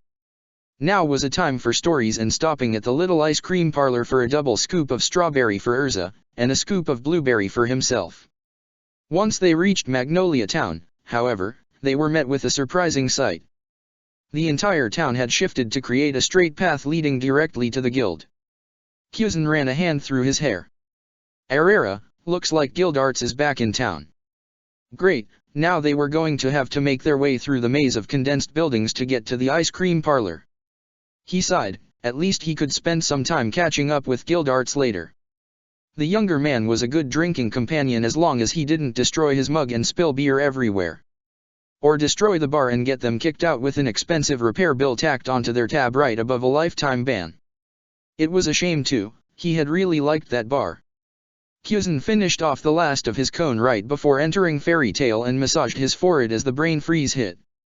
With the power to turn to ice at his fingertips and a nearly perfect resistance to the cold, and he still couldn't stop a brain freeze. There were some serious design flaws with his powers.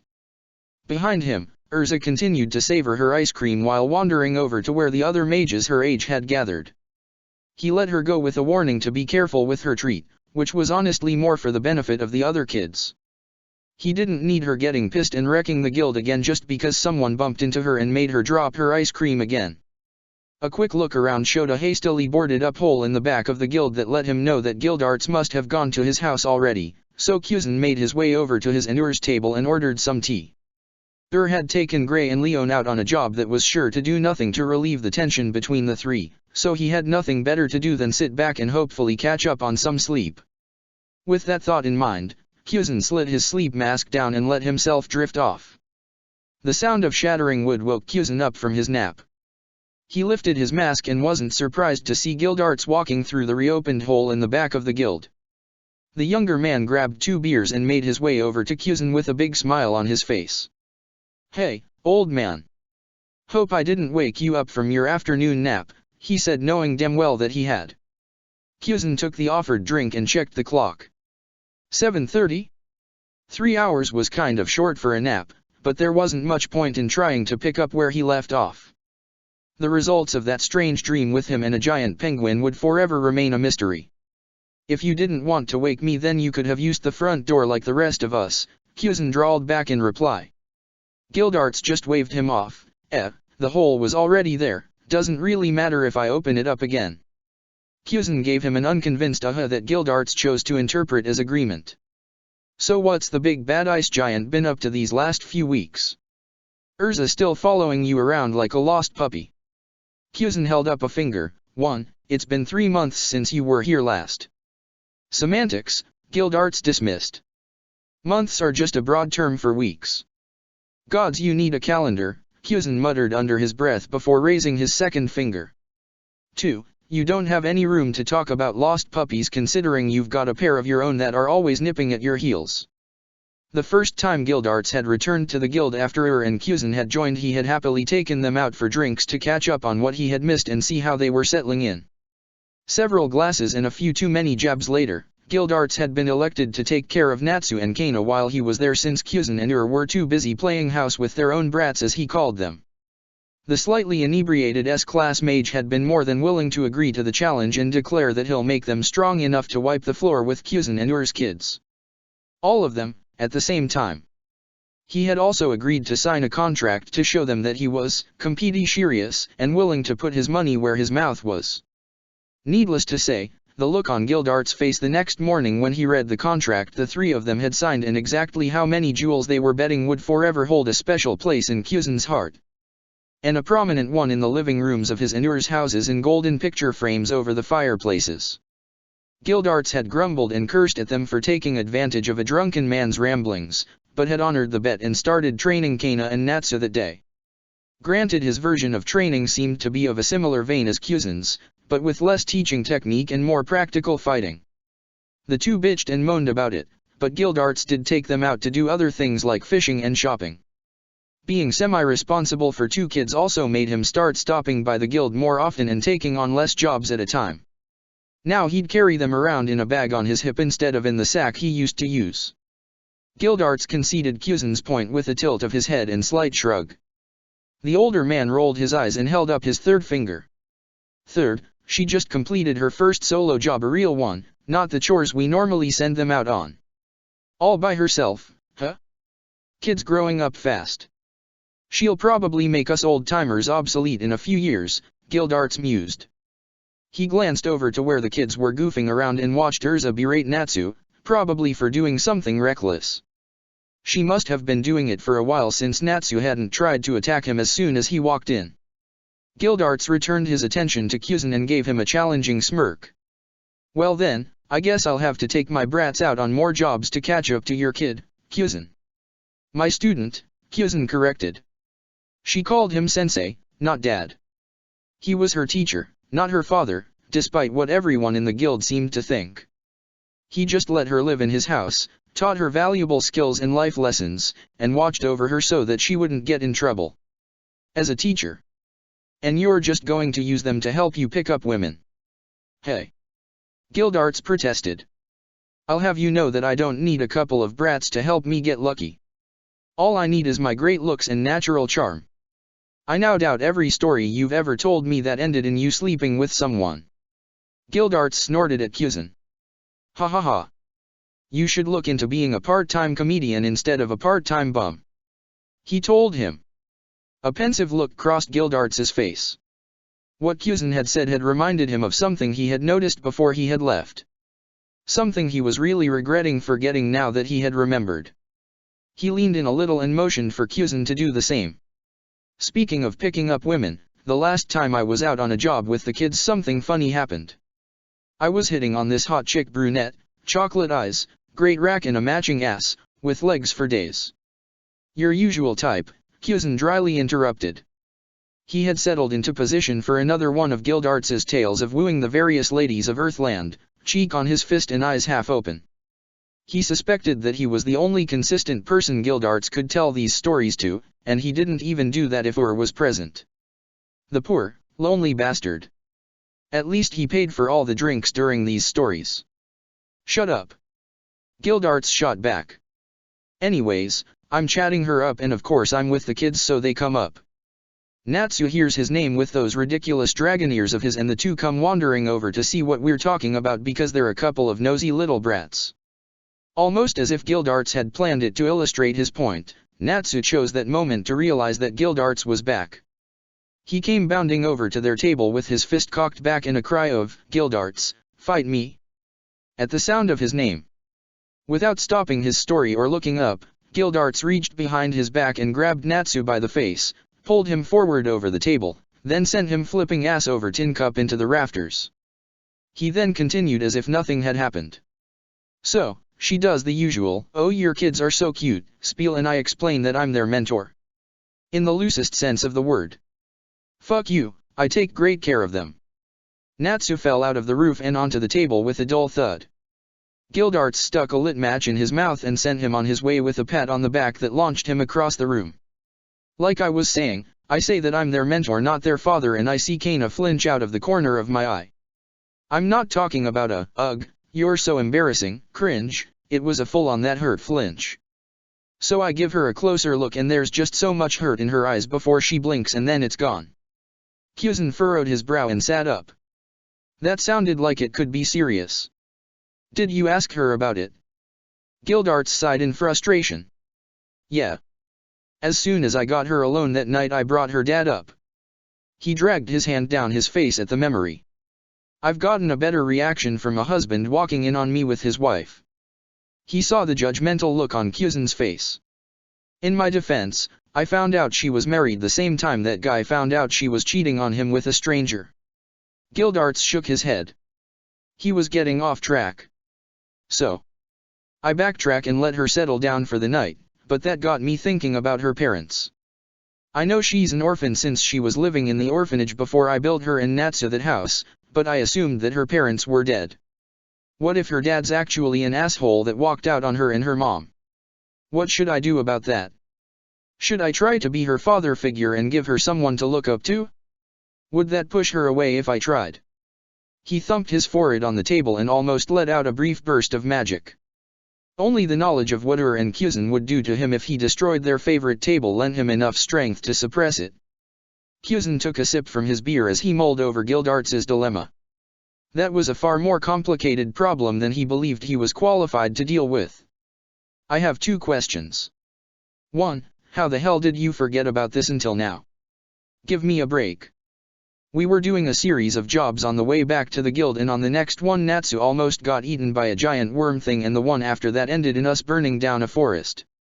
Keeping the kids alive seemed a little more important at the time. That was a fair point, Pheasant would give him that. But that still left his second question. 2. Why ask me? I'm not great at fixing others' personal problems. Urza and Leon being the 2 most recent examples, but there had been more when he had been a marine.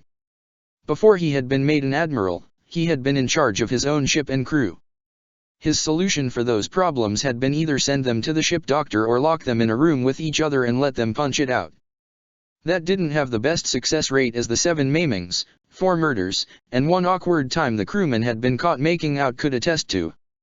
Gods, he was glad he hadn't waited any longer before checking on them. He would have found them with more than just their shirts off, and that was an image he could live without. But he had a 65% success rate, which was more than half and apparently qualified as good enough according to Marines HQ. Gildarts seemed surprised at his response. For one, I just remembered it when you brought up using the kids to help me hit on girls, which I don't. And why not you? You've done a great job with raising Urza, so I figure you've got to have some tips I can use. Plus, Ur's raising a couple of boys and I've pretty much got Natsu figured out. The Dragon Slayer wanted to get strong so he could go out and search for Igneel, the dragon who raised him that he considered father. Sure, he had his own abandonment issues from it, but Natsu had a proactive approach to finding him, and Gildarts was helping him by training him and keeping an eye peeled and ear to the ground while he was on a solo job for any rumor or sign of a living dragon. Kana's problems seemed like they were going to be a lot harder to solve since she didn't want to talk about them. Plus, Gildarts didn't have any kids, so he had no experience with this. But Pheasant had Urza, so he had to have some semblance of an idea.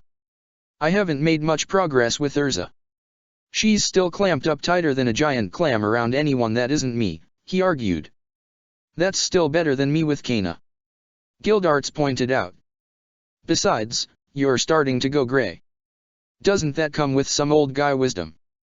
Pheasant's hand subconsciously rubbed his sideburns. He had taken to shaving more regularly since he started finding silver whiskers. Damn kids were stressing him out. By that logic you should be talking to Master Makarov, he pointed out.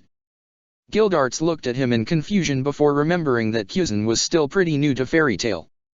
Oh, yeah, you weren't here when Ivan was still part of the guild. He noticed Pheasant's confusion at the name and elaborated.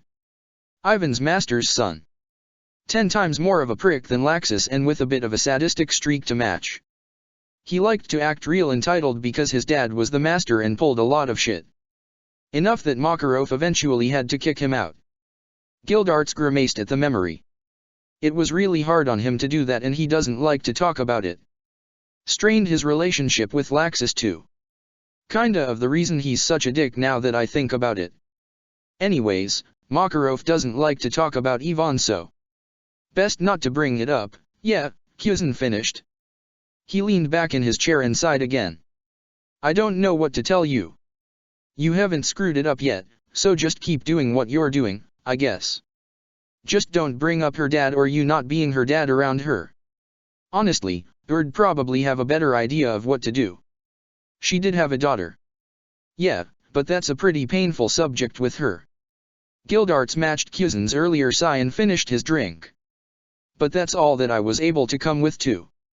Ugh, why can't Kana's problems be easy like Natsu's? Everyone's problems can't be fixed with fire and fighting. Life would be so much easier if they could though, Gildarts moaned. He signaled for another set of drinks to be brought over and sat back up. If she won't talk to me about it, I can at least check to see if her dad's dead or not. Shouldn't be that hard. How do you plan to do that? Pheasant asked. Partially because he was curious and partially out of obligation. Finding people might have been easier here than in his old world without all the islands scattered across the blues and the miles of ocean to cover, but that didn't mean much. I'll figure out her hometown from the orphanage and work my way backwards from there. If he's dead then he'll be buried in the local cemetery or at least have a gravestone. If he isn't then I'll ask around and see if anyone remembers what he looks like. If that fails, then I'll just ask around for a guy with the last name Alberona. It can't be that common. Gildarts paused for a minute and scratched his chin. In fact, I think that was my ex's last name. I might pop in and visit her to see if she's got a male relative around the right age if the hometown's a bust. That's a conversation I'd love to see. Pheasant lowered his voice and started to, poorly, mimic Gildarts. Hey, babe, I know we broke up years ago, but I was wondering if you've got any relatives that could have a bastard running around. I adopted his daughter and now I'm hunting him down so I can kick his ass. Ha ha ha. So funny that I forgot how to laugh, Gildarts dully said before flicking a coin through Pheasant's head. But I do plan on kicking his ass when I find him. Asshole deserves it after bailing on his wife and kid. What if it was a one-night stand and he doesn't know about Kana? Pheasant asked. He was surprised at the scowl that appeared on Gildarts's face. Then he should have either done a better job of making sure there wasn't a chance he'd knock up her mom or left a way for her to contact him in case he had, Gildarts said with enough venom in his voice to make Magellan sick.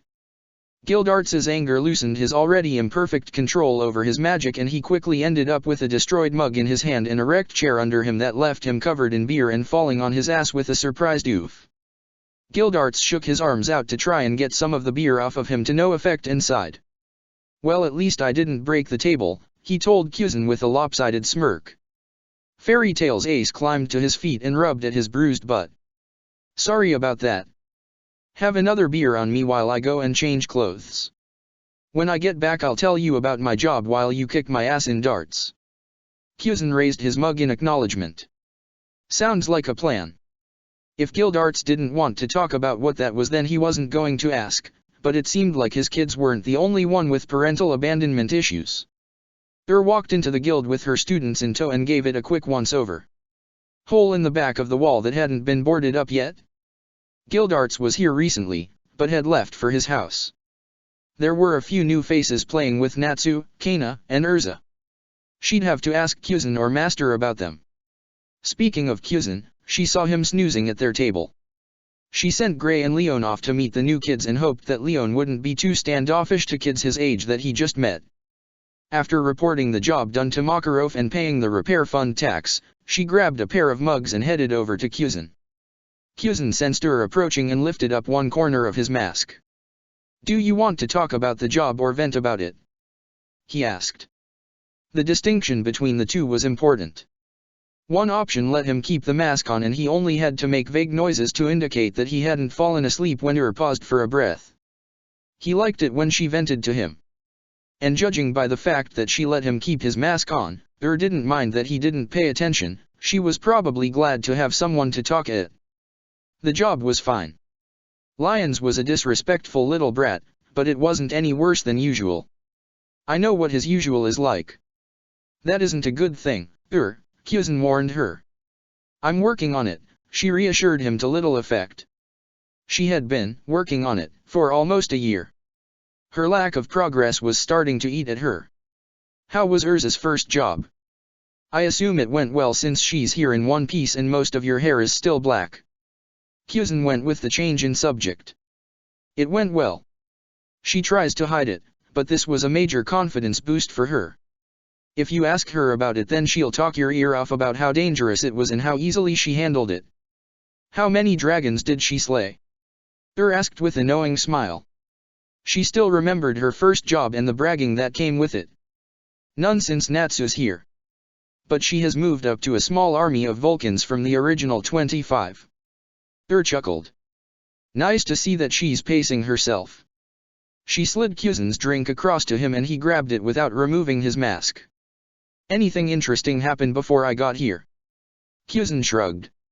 Not much. Gildarts apparently found out that Kana's dad may have walked out on her and her mom, so now he wants to hunt him down and punch his face it. Pheasant looked over at her to gauge her reaction, but she was just nodding in agreement. No, wait. She was cracking her knuckles now. Looked like Gildarts would be getting help with his disappearing dad hunting. He'd have to ask her to get a video, or at least a picture, of his ex's face when Gildarts showed up to ask her for help. That man and his girlfriends. He probably had an ex in every town from here to Bosco. And some of those towns probably had more than one. We also got some new brats running around. I noticed. The two white-haired ones, right? What's their story? Asked. Pheasant hadn't mentioned taking them, and so either Gildarts scooped them up or they were supposed to go to her. She hoped that Gildarts had taken responsibility, since if she brought in new kids, even if they weren't students, she would bet her bottom jewel that Leon would finally snap and leave. Accepting that there wouldn't be a chance for resting his eyes, Pheasant took off his mask before answering. Kids' parents are dead and the eldest one stopped a demon from attacking a church. Problem was that the three of them use takeover magic, and 3 guesses for which kind the big sister uses. First 2 don't count. Satan's soul, said with a sinking feeling. She knew where this was going. Yeah. Couldn't suppress it completely, so the town turned on her. They bailed and just started wandering around. Eventually made their way here, and Master Makarov explained everything. It took a while for the eldest sister to relax and open up around the guild, but she's gotten better now. And wasn't that an understatement? Calling Myra's true personality temperate would be sugarcoating it. Pheasant needed a drink just thinking about it. Gildarts is taking care of the 3 of them. He's actually out shopping for clothes with her right now. Had been wondering where the 3rd sibling was. She only saw 2 heads of white hair in the guild, not counting Makarov's. Which one is which then? Pheasant pointed over to the tan-skinned boy in a blue suit with short hair that was nervously watching Natsu and Gray fight. Gods, they hadn't even been back for 5 minutes and those 2 were already going at it. The brother is the middle child and his name is Elfman. He's got takeover, beast soul, but he can't seem to get more than just his right arm to transform. Pheasant then pointed at the fair-skinned little girl with the bob cut in a pink dress who was laughing at the 2 boys' antics. That's the youngest sister, Lysina. She uses takeover, animal soul, and can go full body. Smiled fondly while watching them. They're a couple of cuties, aren't they? Pheasant grunted non-committedly. Elfman's pretty quiet and reserved, and Lysina's a sweet girl. Myra Jane has apparently decided that Urza is her rival, and that's shaping up to be fun. Oh, what's the harm in a little friendly competition? It can't be as bad as Natsu and Gray. Who should knock it off? She yelled the last part over to where Gray and Natsu had started to bust out their respective magics. Took a bit of pleasure in watching them stiffen up and try to hide what they were doing. It was cute that they thought they could pull one over on her. Pheasant took a carefully measured drink from his mug before saying, "You're right about that." The door chose that moment to be kicked open by a fair-skinned and white-haired girl about Urza's age who was wearing the most scandalous outfit had ever seen a girl that young wearing. A black crop top that looked more like a sports bra than a shirt, and a skimpy one at that. Black leather short shorts that barely missed the qualifications for underwear. A pair of thigh-high black boots. And was that a fucking choker around her neck? Almost had a stroke. "I'm back and ready to kick your tin can ass, Urza." The girl that could only be Myra Jane declared to the entire guild. The more sensible ones used the warning to dive behind the closest sturdy object. Urza didn't even say a word before the 2 of them were forehead to forehead on a table with their hands pushing against their opponents as curses certainly didn't remember Urza ever using before spilling out of their mouths as they fought for dominance. "As you can see, they're much, much worse," Pheasant finished and then took a satisfied drink of his beer. That was quite excellent timing if he said so himself. Haki was such a useful and versatile skill. Gildarts walked in at a much more subdued pace than his newest charge and made his way over to the ice mages. "Hey, welcome back," he greeted with a brief wave. Gildarts soon regretted that as his words snapped her out of the catatonic state she had been in. Dark eyes burning with a fire that even Natsu would find too hot to handle swung his way, and suddenly Gildarts had a pair of icicles less than a millimeter from his eyes and held in a pair of hands that were shaking in anger and making him very uncomfortable. "What the fuck did you buy that child?" she demanded in a hiss of pure malice that promised a future of freezing pain. Gildarts wanted to hold up his hands to ward off the incarnation of winter's wrath before him, but refrained out of fear that any movement that wasn't his mouth would lead to poor Lyusica needing to whip up a new pair of magic eyes in light blue. "I just paid for the clothes." She's the one that picked them out, he defended in an attempt to convince her that this wasn't his fault. It didn't work. Leaned in closer and she was honest to God growling at him, and it was more terrifying than any monster Gildarts had ever faced. And where did you take her shopping? A sex shop. Gildarts's eyes darted over to Pheasant, but he was nowhere to be seen. That damned traitor had thrown him to the wolves. Or, the angry ice mage, as the case may be. He'd have to rely on his wits to get him out of this. He hoped poor Lyosica was fast at making eyes. It couldn't be too hard, right? Since I'm clearly incompetent when it comes to shopping, why don't I give you my wallet and you can take the Strauss siblings on a shopping trip and get to know them? That'd be a nice, welcome to fairy tale thing, and you'd get to bond with the new kids, he bribed. Hell, why don't you take all the kids on the trip? A nice big bonding trip. My treat. Gildarts suggested with a nervous laugh, since the first offer didn't get the icicles any further from his eyes, and by the gods was she getting closer. You should get yourself something nice too. You work so hard taking care of your kids' students, I meant students. And you watch over Natsu and Kana while I'm gone, and have I mentioned how much I appreciate that in you? No? Well then consider this a token of my appreciation. See, I'm just reaching for my wallet here, no need to tense up. Now I'm pulling out my wallet and setting it on the table. Gildarts did just that and put up his hands. Now that that's out of the way, why don't you go gather up the kids while I make myself scarce so you don't have to keep looking at me? That sound like a good plan. It's a good plan. I'll get started on it right now. His imminent disabling avoided, for now, Gildarts made his way through the nearest guild wall and retreated to his house, where he'd hunker down for a few days and then start slowly testing Ur's tolerance of his presence. He hoped Pheasant would be willing to smuggle him alcohol from the guild on a favor system. He didn't have his wallet on him at the moment. Ur watched Gildarts run away from her and let out a loud sigh of frustration. That man. It was like he and Pheasant were trying to make her go grey before 40. She swore to the gods they would run around in nothing more than their underwear if she let them. What the hell was Gildarts thinking letting Myra get those cloths? That she wanted to be a stripper instead of a mage. She was 13 for fuck's sake. She picked up Gildarts's wallet from the table and looked around. Everyone who had been cowering from Urza and Myra earlier had vacated the building when she started threatening Gildarts, so the only ones left were the kids and Makarov, and she could sense him hiding out in his office. She made her way over to the kids and noticed that they were all shaking in place. Apparently, they hadn't stayed because they were brave, but because they were too scared to move. Wonderful. Fantastic first impression there, It didn't matter. She could salvage this. Looked between the three white-haired mages and introduced herself. Hello, I'm Milkovish, Grey, and Lion's teacher. What are your names? Unsurprisingly, Myra Jane was the one to introduce them, and she only had a bit of a stutter. My name's Myra Jane Strauss, but you can call me Myra.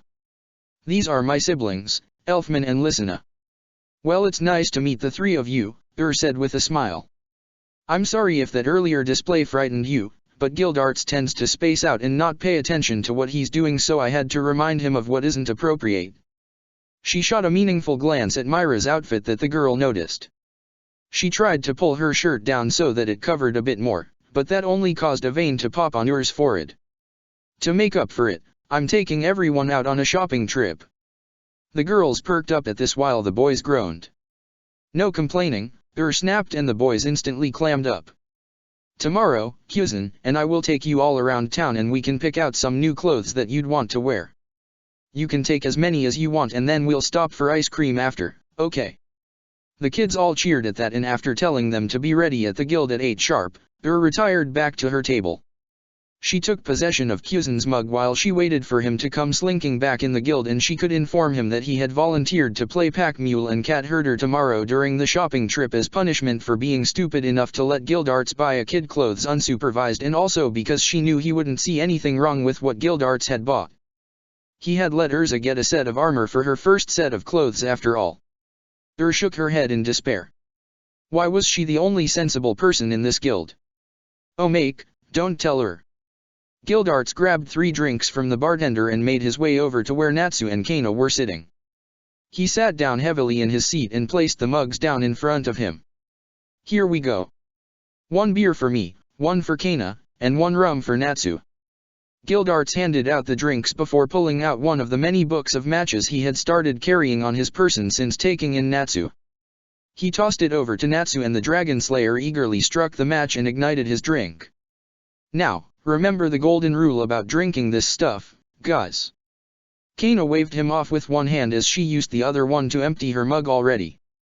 Yeah. Don't tell her. We'll add it to the list. Gildarts laughed at Kana's joke. There's some things you shouldn't tell her, but I think a list is a bit much. Kana put down her mug and raised an eyebrow at Gildarts in a silent really. That made him pause for a moment and think. There was all the alcohol he bought them when they went out on jobs and... Gildarts stretched as far as he could to keep the giant worm's mouth open while he held Natsu's scarf in a death grip. Far below them he could still hear Kana throwing her cards at the worm while it thrashed around in anger. Of course, the Dragon Slayer was enjoying himself as he launched fireball after fireball down the beast's throat. How the hell did I let you talk me into this? Gildarts groaned in annoyance over Natsu's laughter. Natsu's attacks finally did something more than cause the worm indigestion as it reared back with a roar of pain and dove headfirst to the ground. Kana let out a high-pitched scream as she dodged out of the way and Gildarts felt his eyes bug out of his head. He managed to get out and oh shit. Before they plowed into the dirt. Kana watched the ground in concern for several seconds before it exploded outwards in a burst of dirt and worm parts. A filthy Gildarts climbed out of the new hole in the ground with an equally filthy Natsu in his grip and let out a sigh of relief. He dropped Natsu next to Kana and pointed a finger at both of them. Don't tell her. Gildarts carried Natsu and Kana under each arm as he ran through the forest at midnight to keep in front of the raging fire behind them. On the bright side, the fire gave him enough light that he didn't have to run through every tree he came across. He still did, but he did it in precise bursts instead of letting his magic run wild. Over the crackling of the flames he could barely hear Kana yelling at Natsu, "What possessed you to practice a new move in a forest?" To which Natsu responded, "The fire was going out and nothing was happening, so I got bored." His decision to never let Natsu keep watch unsupervised again made, Gildarts saw an opening in the trees and put on an extra burst of speed. With no more trees in front of him, Gildarts lightly tossed his charges into the clearing and turned around to face the fire. He reared back a fist imbued with his crush magic and sent it forward with a punch. All of the trees behind them were destroyed along with the flames. Gildarts let out a sigh of relief before looking back at Natsu and Kana and grimacing. The two preteens were covered from head to toe in a mix of ash and mud. All the Gildarts could make out were their eyes and oh boy did they look annoyed. Gildarts awkwardly rubbed the back of his head. Don't tell her about this, okay? Gildarts, Natsu, and Kana ditched their paint cans and started running at the sight of an angry-looking squad of rune knights running towards them, leaving their slanderous messages about the Magic Council's abilities, competence, and personal hygiene written in bright neon paint behind them and only mostly finished. Gildarts led the way with a cry of, "Don't tell her." The trio were bent over in exhaustion as they sucked down great lungs full of air after outrunning an avalanche Gildarts had accidentally set off when he tripped during their hike. "Don't tell her," he gasped out. Gildarts grimaced at the reminder of all the trouble they tended to get into. He slid his beer across to Kana with a shaky grin. "But you won't tell her, right?" Kana accepted the mug with a smirk. "We won't tell her." Chapter 10, S-Class. Fairy Tale Ship. Makarov judged the distance between Tenro Island and the ship and downed the last of his beer. They were close enough to the island now to get started. He made his way to the front of the ship and shouted to get their attention, "All right, everyone, listen up. We're starting the S-Class promotion trial." 8 eager mages formed a rough semicircle in front of Makarov. The air was charged with anticipation as they impatiently fidgeted in place. They could see the ice walls in the distance and were anxious to learn why they were there. Makarov grinned while he sketched a diagram in midair with his light pen. A rough outline of Tenro Island appeared with a large S in the middle, underneath the large tree that dominated most of the island. As you can see from here, this year's test is a labyrinth. The first person to meet me in the middle of the island will be our newest S-Class mage. Makarov patiently waited for the mages to quiet down after his announcement before continuing. Of course, it won't be that easy. Along with having to battle the usual beasts native to our island, Pheasant, and Gildarts are somewhere in the labyrinth, looking for the aid of you. Makarov's grin grew even wider as he watched 7 of the mages involuntarily shiver at the thought of meeting the 3 S-class mages. Only Laxus remained unfazed, the confident smirk never leaving his face. Makarov gestured to the island with his arm. The labyrinth covers the entire island and the entrance is on the beach. The time limit is until sundown. Good luck, and with that, Makarov flew into the air and headed towards the island with the startled sounds of the mages' surprise following him. Not so fast, Gramps. Makarov raised his brow and looked to his right where Laxus was following him with his lightning body. The older teen smirked at his grandfather. You'll be meeting me in the middle of the island, he confidently told Makarov before turning into lightning completely and bolting off towards the island. If he had bothered to look back, Laxus would have seen Makarov smirking at him. Go ahead, Laxus, Makarov thought, you'll find it much harder to win than that. Laxus streaked across the sky to the middle of Tenro Island. Now that he was closer, he could see that the ice walls making up the labyrinth were at least 15 feet tall and that Pheasant and had made them wide enough to accommodate the large beasts that were to act as obstacles to the other mages.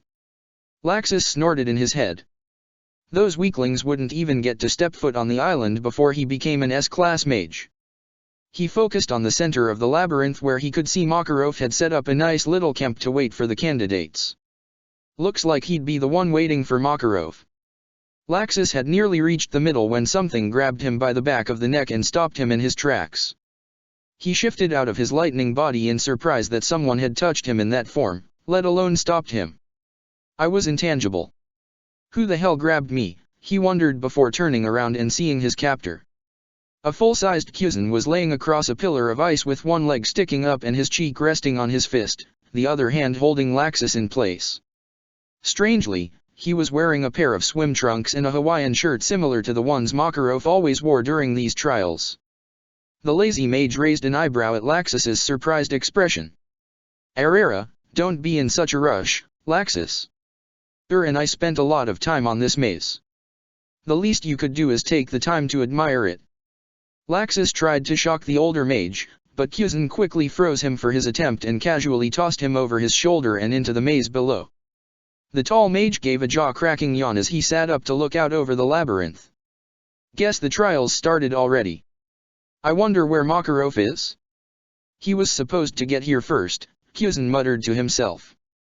A cursory glance showed that the short man wasn't anywhere in sight. He shrugged before dismissing his pillar and dropping back down into the maze. If the trials were starting, then he better get moving. Laxus was the only one he had to watch out for in case he tried to skip the labyrinth. No one else could fly over the walls, and while that was clever, it wouldn't be much of a trial if you didn't have to fight. Hell, that flying blue cat Natsu and Lysina had hatched, which was apparently a thing here, could make S-class if they let him get away with that. Pheasant shrugged to himself. Oh well, that was Ur's problem now. Laxus's frozen body crashed through one of the ice walls before hitting the ground and breaking free of the ice. The blonde mage rolled for a bit before coming to a stop against another wall. He climbed to his feet and spat to the side with a curse. He'd show Pheasant for dismissing him so easily. Laxus turned back into lightning, but before he could fly after Pheasant to get his revenge, a new ice wall grew across the top of the labyrinth and trapped him in the corridor. He dropped to the ground and quickly scanned his surroundings in search of Pheasant. It appeared the old bastard wasn't done with him after all. Sparks crackled across Laxus's skin in anticipation. Fine, he'd show the old man how strong he was. He didn't care how strong Gildarts claimed Pheasant was, all he'd ever seen him do was lounge around the guild and play parent with her. Laxus could definitely take him, even if he had to use that.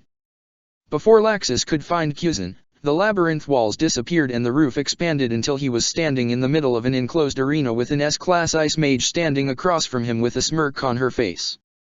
That's better, don't you think? Asked while stretching. I always prefer to have a lot of room when I fight, and those walls were just too restricting. Her lips pulled up into a smirk, though, not very thick, were they? Laxus grit his teeth in anger and ground out, What are you doing here? Were you expecting someone taller? She mocked. Laxus snarled in frustration and barked out a short laugh. Damn, I hope my students aren't as easy to piss off when they reach your age, or I might have to freeze them till they're 25. Electricity gathered around Laxus's fists. Where's Pheasant? Am I not good enough for you, Laxus Gun? Asked with false demur. Is the bikini not enough? I thought it was a bit too revealing, but Pheasant assured me that it was fine. Though he may have just been tired of watching me try on clothes. Bent and twisted herself around in ways that Laxus knew were showing off her figure on purpose.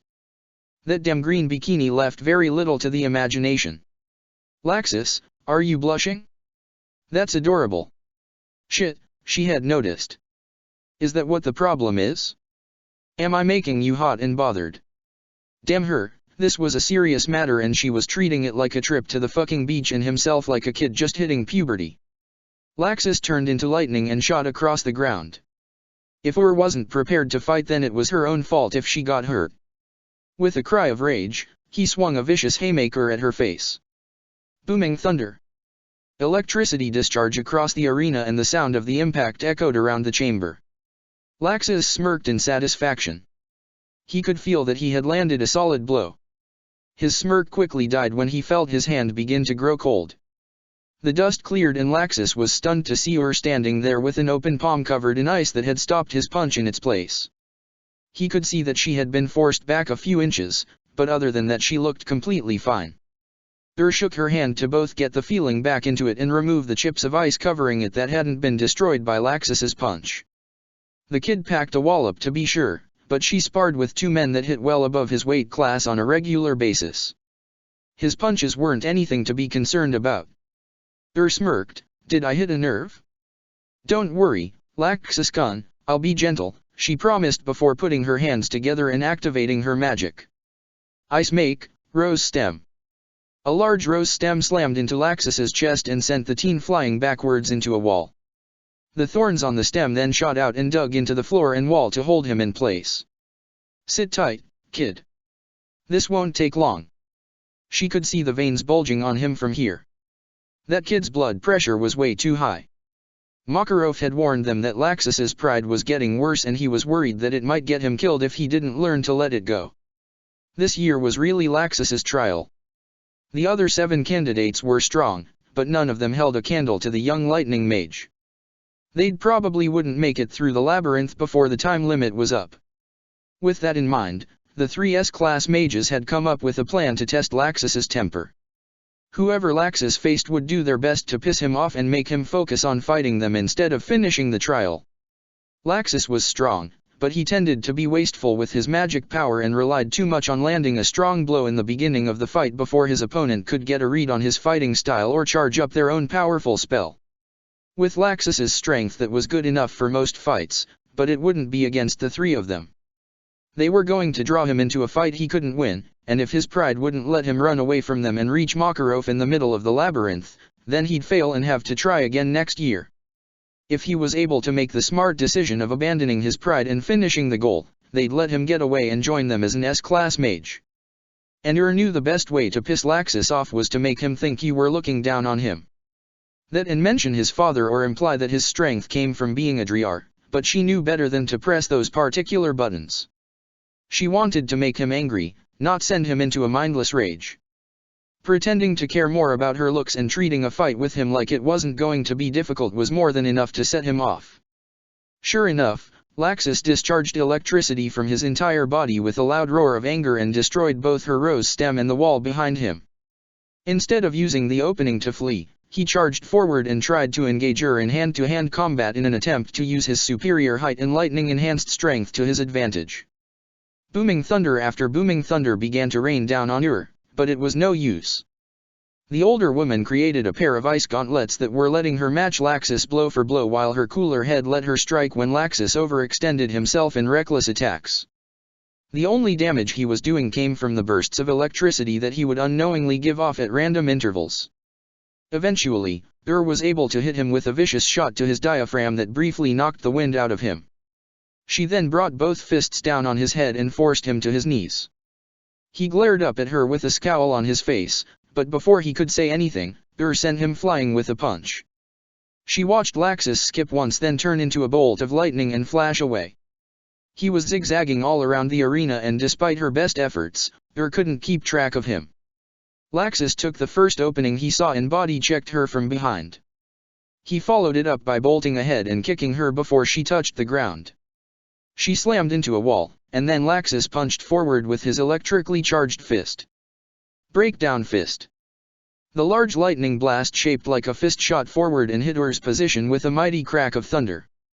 Not willing to give his opponent a chance to recover, Laxus held both hands into the air and charged lightning between them. It quickly formed into a three-pointed spear that he proceeded to hurl at Ur. Heavenward halberd. The halberd hit even harder than his electrical fist, and the wall was destroyed by the impact. A great burst of steam created from the heat of his lightning meeting the frozen water. Laxus was panting from the effort, but still stood tall with a confident smile. "You still alive, Ur? I don't want to have to tell Gramps that I killed you on accident." "Oh, don't worry about me," Ur called back. With a wave of her hand, she refroze the steam surrounding her to reveal a large flower-shaped shield that was filled with cracks and had a few pieces missing around the edges, but otherwise had withstood Laxus's assault. Ur herself looked no worse for wear, with only a light sheen of sweat betraying the effort it took to block those attacks. A little static never hurt anyone. Ur smiled at the look of rage that crossed Laxus's face while she was internally wincing. Laxus certainly hadn't pulled any punches with that combo. He had mostly destroyed her first shield with that electric fist of his, and she had been forced to create a second one when he sent that halberd flying at her. Not to mention that kick of his packed a wallop. If she hadn't blocked it with her arms, she'd have at least a few cracked ribs. Even now her arms were still stinging. She'd have to start breaking out the big guns. Ice Make, Snapdragon. A large stem with a flower shaped vaguely like dragon's open maw burst forth from Ur's hands and launched itself at Laxus. The younger mage shattered it with a lightning-enhanced punch, but Ur had been counting on that. She used the distraction to rush forward and slam her hands on the ground. Ice Make, Sweet Peas. Tendrils of ice burst forth from under Laxus and began to climb up his legs and torso. He attempted to smash the stems, but for every stem he broke another took his place, and now his arms were in range. Soon, he was tightly bound by stems and the flowers that blossomed from them, blocking his view and weighing him down. With a shout filled with rage, Laxus released a surge of lightning from his body and destroyed his bindings. Sparks were now constantly jumping off of Laxus as he glared around the arena in search of Ur. To his surprise, all he could see was Ur. Dozens of ice sculptures in her likeness filled the arena as far as he could see. Laxus focused on looking for movement, but there were so many sculptures that were packed so close together that he wouldn't have been able to see her through them if she were wearing a neon sign. The potential S-class mage growled in frustration. "If you won't fight me face to face, then I'll just have to flush you out," he declared before sweeping his arm forward and creating a wheel of lightning that bit into the ground and began to carve through the sculptures. Lightning Wheel. While his lightning wheel carved through the sculptures, Laxus began to launch breakdown fists to destroy large swathes of sculptures from the other side. He continued to get more and more frustrated with every sculpture he destroyed that wasn't Ur. "Show yourself, damn it. Are you afraid to face me, Ur? Some wizard saint you are," he shouted over the sound of shattering ice. In response, Ur hit him in the back with a tree. Laxus went flying forward into the wall with the tip of the pine tree digging into his back. As soon as he hit the solid surface, the tree began to break in stages, so it rapidly hammered into him with more and more force until the trunk finally hit him in the same spot as the tip. He slumped to the ground with a groan as he could feel the giant bruise already forming. He rolled over and propped himself up to catch his breath when he noticed that he could see his breath. In fact, everything in the arena was beginning to grow cold. He looked up to glare at Ur, but froze. Not out of shock, but out of fear. The entire floor was covered in ice and wisps of frozen wind were being emitted from Ur's body. With every step she took, there was a slap as her real foot came down on the ice, followed by a thud when her fake hit the ground. Behind her was a constantly growing wall of curling roses that kept advancing one pace behind her, each thorn looking much deadlier than a mere sword. The normal kind, motherly face she had around the guild was now frozen in indifference. Her black eyes appeared much harder than any ice construct she had made and cold enough to freeze him with a glance.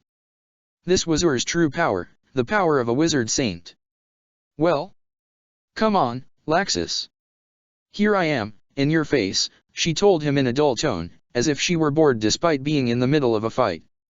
She could see comprehension dawning in his eyes as he realized the gap between them. Leaned down so that she was staring him in the eyes, and the condensation from her breath hit him in the face as she echoed his words, "Are you afraid to face me, Laxus?" Laxus couldn't say anything in response. His mouth felt like it was frozen shut, and every breath he took scratched against his throat, like he was breathing in sandpaper. He finally realized that he couldn't beat her. He could activate his lacrima and use all of the magic he had stored in it, and it wouldn't matter. She'd freeze him where he stood before he could emit so much as a spark. His pride and rage screamed at him to try to fight back against her and hit her with everything he had to show her he was strong. That Laxus was good enough to earn the title of S-Class, not Laxistriar. But logic, which he had been mostly ignoring until now, told him to flee. To run away to fight another day. It reminded him that all he had to do was reach the middle. He didn't have to beat her, just get past her. Laxus's two sides argued in his head as stared him in the eyes, one saying to attack, the other to flee. He needed to decide. Was right in his face, but he couldn't decide which one to listen to. So, he picked both. Laxus gathered his magic into his eyes and released it in a sudden burst. But, instead of an electrical burst that would harm he released the brightest flash of light he could. The S-Class mage jerked back in surprise and pain as she clutched at her eyes and instinctively froze everything in front of her, but Laxus was already gone. He had immediately shifted to his lightning body and made a break for the hole he had blown in the wall at the beginning of the fight. He managed to dart between the massive rose garden that filled the arena, knowing that even the tiniest touch from a single petal would freeze him solid. He made his way out of the arena and stopped on one of the walls to allow his eyes to adjust to the bright sunlight. Laxus briefly looked back at the arena and considered charging up a raging bolt and waiting for to follow him out, but discarded the idea. He had pushed his luck enough for today. With a quick jump up to get his bearings and check for any sign of Pheasant lying in wait to stop him, Laxus turned into lightning once again and streaked across the island for the center of the labyrinth. Pheasant glanced up when he heard the crackle of electricity and watched a lightning bolt pass overhead towards the center of the maze. Must have let Laxus pass. He leapt up onto the wall and began to make his way over to the covered section of the labyrinth. Was standing at the entrance and furiously rubbing at her eyes. Pheasant dropped down in front of her and shrank down to his usual height. "Yo. What's wrong with your eyes? That little fucker flashed me." Cursed. She took her hands away from her eyes and blinked a few times before cursing again. "Fuck. I'm still seeing spots." "Ah, I see your corrupting influence has spread to more than just your youngest and most impressionable student," Pheasant told her without bothering to hide his smile. "Soon every boy under the age of 18 in the guild will be stripping in the streets like degenerates." Kicked him in the shin for his remark, but her lack of sight caused her to hit his fake leg. "Like hell it has. And you know I didn't mean it like that, smartass," she told him in mock anger. Gave up rubbing at her eyes and just folded her arms across her chest and tried to glare through squinted eyes at Pheasant. Her aim was slightly above Pheasant's head and to the left, so he adjusted his position accordingly and added a few inches to his height. "Do you have my clothes? Wearing a bikini this skimpy makes me feel naked. From what your students say about your training methods I'd think you'd be used to that," Pheasant quipped as he requipped Ur's usual tube top and pants along with some underwear. She had left her jacket in his bike basket once they had gotten close to Tenro Island. Past experience had showed that the weather was ridiculously hot around the island this time of year and was only bearable once you actually got on Tenro and were able to get under some shade. Used one hand to flip off Pheasant as the other was held out expectantly for her clothes. Once Pheasant had handed them off, she put her hands together and created a changing booth. "I've already said it a million times, I don't know why Gray picked up that damned stripping habit. I only did that until they were able to stand out in the cold without shaking. You don't see Leon running around in his underwear, do you?" Asked from inside the booth. "Besides that, my underwear covers more than this thing." She punctuated this by throwing the bikini in question out of the booth and at where she assumed Pheasant was. Then why did you buy it? Pheasant asked as he picked up the discarded swimwear. He stored it in his requip space since he figured would want it back later, if only to not have wasted money on it. She had been pretty pissed to learn that she needed another pair of heels after she burned her old pair. That hadn't been a fun shopping trip. Was glad that she was still in the changing booth so that Pheasant couldn't see her blush. She wasn't going to tell him that she used the shopping trip as an excuse to model a bunch of swimsuits in front of him in search of a reaction. That bikini just happened to be what she was wearing when she finally snapped and asked Pheasant what he thought about what she was wearing instead of waiting for him to say something on his own accord. He told her she looked great, so she bought it. It seemed like a good idea at the time. Stepped out of the booth and glanced around. Her vision had mostly cleared up with a few spots left over that were quickly fading. All right, I can mostly see and Laxus has definitely made it to Master by now, so the trial's over. We just have to check in before dropping the walls. And then it's back to the guild to throw the party for the new S-Class mage, and then it's time for our yearly vacation, Pheasant listed. Where do you think Master's planning to take us this year? Shrugged. Dunno. We're running out of places that haven't banned the entire guild. Maybe a resort down in Harjan, we haven't destroyed anything there. Yet. Nodded. That's fair. But just imagine it. Relaxing in a poolside lounge chair while the kids are way out on the beach raising havoc we don't have to worry about. Loved all the kids in Fairy Tale, but they were a bunch of hormonal preteens with strong magic that were regularly encouraged to practice that magic so long as no one got seriously injured. With the definition of seriously being flexible. They were a bit of a handful. Pheasant wasn't the only one finding gray hairs and she wasn't even 40 yet, god damn it. I imagine there's a bar located next to these lounge chairs, Pheasant said with a hint of a teasing smile. But of course, stated with complete sincerity. It wouldn't be a vacation without day drinking. The two looked at each other seriously for a moment before their amusement got the best of them and they snickered at each other. They continued to describe their hypothetical vacation as they made their way through the labyrinth. And if they took the scenic route through it instead of hopping on top and making a beeline towards the center, oh well. It's not like waiting to drop the walls was going to kill anyone. Fairy Tale. The celebration for Laxus making S-Class was in full swing.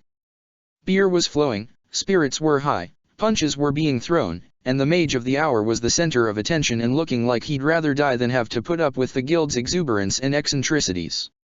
Off to the side, was regaling Pheasant and Guildarts with her fight against Laxus. So, my feet are frozen to the roof and I'm hanging directly over Laxus while he's throwing his little lightning-powered temper tantrum and talking more shit than a four-way argument between Urza, Myra, Gray, and Natsu. I don't know if it was all the ice shattering or the sound of his own voice, but the little bastard didn't even hear me drop down behind him. I was able to say my incantation and everything without him noticing. Then, wham! Clapped her hands together for emphasis. He's halfway across the room with an evergreen buried in his back, she finished with a satisfied smile. Pheasant recognized that spell, he hadn't enjoyed being its test subject. Ice make, collapsing evergreen. I take it you blunted the tip. Yeah. I also didn't shove it up his ass like I wanted to. That would have been a bit much, she said. A little bit, Pheasant agreed. A smile that could almost be called mischievous crossed his face. You really wanted to though, didn't you? Gods yes. Cried. Can you imagine the look on his face? I could have made a fortune if I did that and got a picture. She shook her head to get rid of the possibilities from the missed opportunity. Anyways, you should have heard him during the whole fight. I'm leading the little shit around by the nose and he still has the balls to act like he's got the upper hand. I mean, I'm matching him blow for blow in a fist fight and shrugging off his best shots like they were static from a doorknob while beating him like a dirty carpet and he's the one asking me if I'm dead. Crazy kid's going to get himself in trouble with that mouth one of these days, finished. Ha. That seems to be the theme with the new generation, Guildarts laughed. He pointed over to the crowd of mages and they watched Natsu say something to Urza that ended with him getting kicked across the room and into Gray. The mostly naked teen shouted something they couldn't hear at Natsu, but by the way his lips moved probably started with an F and would require her to wash his mouth out with soap. The pink-haired teen responded in kind and then the two ended up in another brawl. Meanwhile, Myra came to her fellow pseudo-student's defense and yelled some choice insults at Urza accompanied by a rather unladylike gesture that earned her a knuckle sandwich, and then those two started a separate brawl. The two rowdy teens made a half-circuit around the guild and dragged and then kicked out several other members before they collided in the middle, and Gray and Natsu were swiftly launched into opposite sides of the guild. Pheasant and Ur sighed in unison while Guildarts let out an uproarious laugh at the sight. Arrera, those two just can't seem to get along. The teens were worse than any rivals he'd ever seen. They were willing to throw down any time, any place. Half the time they didn't even have to say anything, the pair would just randomly glare at each other across the guild at the same time, then they'd be at it like starving dogs fighting over a steak. The only saving grace from their fighting was that they never used their magic, just their ridiculous strength. Ur looked past the fighting teens and sighed in relief, at least some of them don't need to talk with their fists. She was referring to how Kana, Lysina, and Elfman were sitting around a table and talking politely with each other. Ur narrowed her eyes at Kana's drink, but it didn't seem to be beer, so she let it slide. But if she was drunk later that night, then she'd be having words with the wait staff. The 3S class pseudo-parents watched with warm smiles as the rest of the teen mages ended up at the same table. Natsu made his way over to sit between Kana and Lysina. Kana called Gray over and had him sit on her other side so that she could mediate between the two. Urza and Myra eventually settled down and joined them, and while at first, they refused to look at each other, they eventually got caught up in the celebration and loosened up. The only one missing from the picture was... "Where's Leon?" Ur asked while glancing around. It wasn't hard to find him, he was sitting next to Laxus and talking animatedly with the older teen about something. The strange thing was that Laxus seemed to actually be listening to what Leon was saying and nodding. Guildarts raised his brow when he saw the two of them together. "Oh, that can't be good." Ur lightly whacked his shoulder. "Shush. If he's actually putting forth an effort to get along with someone, then that's progress. Even if it is Laxus." Pheasant took a swig from his drink instead of commenting, but he agreed with Guildarts. He didn't like the way those two kept stealing glances over at the three of them. Especially with how often they seemed to be looking at Ur. The next morning, Pheasant was waiting with Urza in the guild for the other members to arrive. The guild was leaving for their vacation today, so he had cut their training session short. They were eating breakfast while Pheasant imagined what Ur and Guildarts' reactions to him being at the guild before them would be when Gray burst into the guild. He was panting heavily and had lost his pants and shirt somewhere along the way, so they could see that he was covered in sweat from running so much, but he still managed to bolt over to where they had been sitting and try to say something. He was in such a rush though, that neither teacher nor student could make heads or tails of what he was saying. Pheasant pushed a glass of water over to Gray. "Easy, kid. Take a drink and calm down first. We can't understand what you're trying to say." Gray gratefully took the offered glass and chugged it down. He wiped the excess water off his mouth and took a deep breath before saying, "Lion's fighting with Sensei." "Lion's always fighting with Ur-san. What's the big deal?" Urza asked in her usual blunt way. "It's really bad this time." Gray insisted. "Leon said that he's found someone better to teach him and that he's leaving. Ur got really angry and told me to head to the guild early, but I stayed back and I could hear them raising their voices and Leon was saying some really awful things to her and then she was screaming back and then I ran to find you guys beauty overent at our house so I kept the train grounds beauty overent theory either and."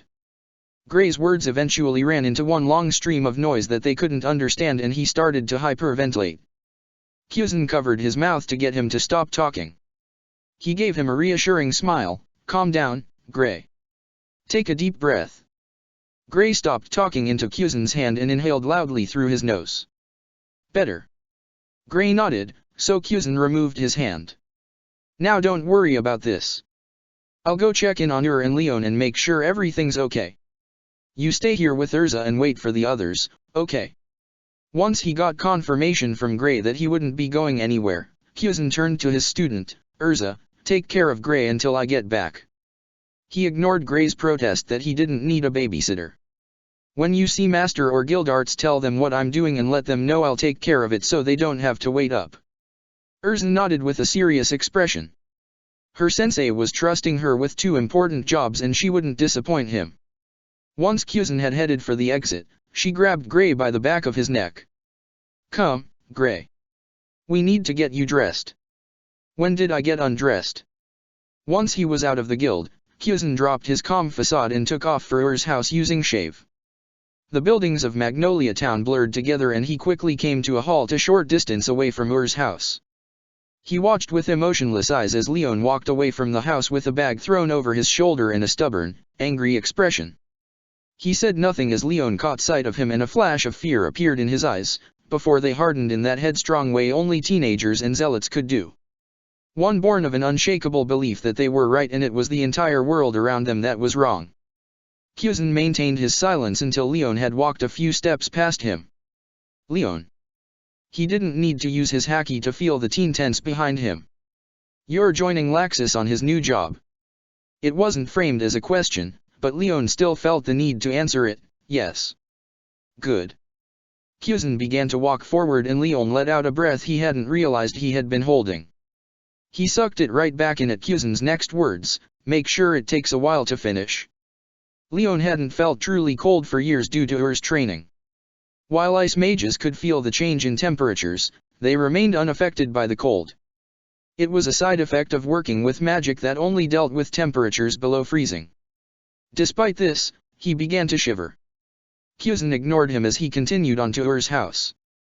This break had been a long time coming and Leon had made his choice. Now he had to see what the damage was and what he could do to help. He hadn't knocked twice before he heard loud footsteps rushing towards the door. Ur flung open the door and bit out, "Leon." Before she recognized Pheasant. "Oh." He ignored the disappointment in her tone and walked inside, shutting the door behind him. "Sorry, I'm not who you were looking for," he said as he walked forward and guided her back into the living room. He saw tear tracks under her eyes and they were already starting to turn red. She must have started crying as soon as Leon had left. "No. It's fine. It's just..." Ur trailed off as she sat down on the couch next to Pheasant. She let out a shaky laugh, "I'm not even sure what I would have done if it was Leon. Would I have yelled some more? Would I have taken him back? Hugged him? Throttled him?" Ur's laugh turned into a sob and she put her face in her hands. Pheasant remained silent. There was nothing he could say that could fix this. He just awkwardly rubbed, hopefully, soothing circles on her back and let her cry. He had wanted to try and help her, but now that he was here he didn't know what to do. Leon was Ur's first student, the not quite a replacement but still kinda was for Urter. And now he was gone. Pheasant didn't need to be present for the fight to know that it was ugly. Gray had said Ur had been screaming back at Leon, and he knew that it took a lot to get under her skin like that. Ur calmed down after several minutes and wiped the tears from her eyes. She kept her head bowed and stared at her clenched hands. "I'm an idiot." Pheasant said nothing but kept rubbing her back. This was something that Ur seemed to need to get off her chest. "You've been telling me for years that Leon is drifting away, that he'd been becoming more disrespectful and rebellious. And for years I've said that I could handle it. No matter what he said or how badly he talked back, I thought that I could reach him. That I could fix our relationship without knowing how I was going to do that." She leaned her head back over the couch and stared at the ceiling. Everyone in the guild could see it. Hell, Guild Arts probably saw it and he's only ever around the guild once in a blue moon. But why? Why am I still surprised that he left? Why did I think that I could convince him to stay? That everything would magically turn out okay even though all the signs pointed to failure? More tears began to silently fall down Ur's face. Why did I fail one of my kids again? Pheasant pulled Ur into his side for a hug. She glanced up in surprise, but he kept looking ahead. "You're not an idiot and you didn't fail, Ur. You taught him how to use magic and how to fight. You took care of him when he had nobody left and gave him a home and a family. He's a fool for throwing that back into your face and leaving. You're not the one that failed him, he's the one that failed you." Ur turned so that her face was buried in Pheasant's shoulder as she returned his hug a little harder than necessary and said, "Thank you." His words wouldn't bring Leon back, but they did make her feel a little better. Even if she didn't fully believe what he was saying and still harbored the guilt of failing him, it was comforting to hear someone say that it wasn't her fault. After a few minutes, relaxed her grip and sat up straight. "We should get going. I wouldn't want to ruin everyone's vacation," she said while putting on a brave face. They had delayed their departure already and she'd have to take some time to cover up her crying so that the kids weren't worried. Explanations could wait until after vacation. No need to worry the kids while they were supposed to be enjoying themselves. "We don't have to. I left word for Master or Guildarts to let them know what was going on. If you want to stay we can stay," Pheasant told her. Relaxed a little, glad that the guild wasn't going to be held up by her. "Okay. But you don't have to stay if you don't want to. I wouldn't want to ruin your vacation." "I'll stay," Pheasant said. He didn't offer an explanation and didn't need one. The two remained that way, with an arm slung around each other in empty house, taking solace in each other's company. Check the description for the links to the author.